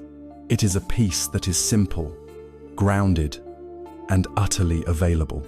And so, we can look back at the Four Noble Truths not as a linear formula, but as a living, breathing cycle that we engage with in every moment. We are not meant to understand suffering once and then be done with it. We continue to see its subtle forms arise in our daily lives, and this ongoing seeing is right view. We don't just identify the cause of suffering as a one-time diagnosis. We continually observe the arising of craving and clinging in our own mind, and this is the ongoing practice of right mindfulness. The cessation of suffering is not a one-time event called nirvana that we achieve at the end of our lives. It is experienced in microdoses, in every small moment that we let go of a resentment, release a worry, or act from generosity instead of greed. These are small tastes of nibbana, the cooling of the flames, available in the here and now. And the path is not a map we follow to a treasure chest. The path is how we live. The practice of being kind, of speaking truthfully, of working ethically, of cultivating a focused and compassionate mind. This practice is the treasure. It is the peace. Therefore, let go of the idea that you are a traveler on a long and arduous journey to a distant land called peace. You are not. You are already there. The ground beneath your feet is the holy land. The peace you seek is not in the next moment, the next achievement, or the next insight. It is in the quality of attention you bring to this moment. It is in the gentle return to the breath. It is in the choice to meet a difficult feeling with acceptance rather than resistance. It is in the simple act of listening fully to another person. The search for a final destination is the very activity that obscures the peace that is always present, woven into the fabric of life itself. The path is the goal. The journey is the destination. And every single step, taken with awareness and a kind heart, is an arrival home. We began this journey together in a place that may feel familiar, a landscape of quiet desperation, overwhelmed by the relentless pace and pressure of the world. We felt like a small boat tossed on a vast, chaotic ocean, at the mercy of every wave of expectation, every gust of anxiety, every storm of uncertainty. We started with the honest recognition of this feeling, the subtle but pervasive suffering that runs like a current beneath the surface of our lives. From that point of courage, we embarked on a path of discovery. We did not look for a distraction or an escape. We looked directly at our experience. We journeyed through the Four Noble Truths, not as ancient philosophy, but as a profound and practical diagnosis of our own condition. We saw that our suffering, our dukkha, was real. Then, in a pivotal shift of perspective, we discovered that its source was not in the world, but in the inner world of our own mind, in its habits of craving and clinging, of pushing and pulling against the natural flow of life. This was the moment of transformation, the moment we cease to be a victim of our circumstances and begin to become the architect of our inner peace. We saw that if there is a cause, there can be a cessation, a profound freedom that is possible. And we were given a guide, the Noble Eightfold Path, a design for living that cultivates the very qualities of wisdom, ethical conduct, and mental discipline that lead to that freedom. And so we arrive here, at the end of our exploration, with the most essential message of all, the deep, abiding peace that your heart has been seeking is not something you need to acquire. It is not a prize to be won at the end of a long struggle. It is not hidden in a distant land, a future achievement, or in the validation of another person. It has been here the entire time. Peace is an inherent quality of your own mind, a fundamental aspect of your true nature that has simply been obscured by the clouds of habitual thought and emotional turmoil. It is the stillness that is revealed when the mind lets go. It is the clarity that emerges when we stop resisting what is. It is the boundless warmth of a heart that has learned to meet itself and the world with compassion. Peace is not something you find. It is something you return to, and it is available to you right now, in the silent space of this very breath. The power to make this return journey lies entirely within you. You do not need to become someone else. You do not need to perfect yourself. You simply need to begin. The seeds of mindfulness, wisdom, and compassion are already planted within the soil of your being, waiting for the gentle rain of your attention. The path has been illuminated, and the first step is not a great, heroic leap. It is smaller, more intimate, and infinitely more powerful. The first step is the simple, conscious decision to feel one full breath from its beginning to its end. It is the choice to notice a rising tide of anger and simply watch it without acting on it. It is the offering of a single, silent phrase of loving kindness to yourself. This journey is not a striving to reach a far-off summit, but a gentle, moment-by-moment returning. It is a journey home, to the quiet refuge of your own awakened heart. The search is over. The practice of living begins now. Mettā video. YouTube. Description: are you feeling overwhelmed by the relentless pressure of modern life? Do you find yourself caught in a cycle of stress, anxiety, and the constant pursuit of things that never seem to bring lasting happiness? You are not alone. There is a timeless path, a gentle wisdom that offers not an escape from the world, but a way to find unshakable peace right in the midst of it. This feature-length guided journey is an in-depth exploration of core Buddhist teachings, presented as a practical toolkit for the challenges of the 21st century. We will move beyond theory and delve into the profound, life-altering wisdom that has guided millions to a life of clarity, compassion, and inner freedom. This is not a religious sermon, but a compassionate investigation into the science of the mind and the art of mindful living. Join us on a calm, contemplative journey to understand the true nature of your own mind and discover the peace that has been waiting for you all along. We hope this journey brings a measure of peace and clarity to your life. The path begins not with a great leap, but with a single conscious breath. Number Buddhism, number mindfulness, number inner peace, number meditation, number spiritual journey, number mental health, number wisdom. Phật US, Gem tùy chỉnh, hiện tiến trình tư duy.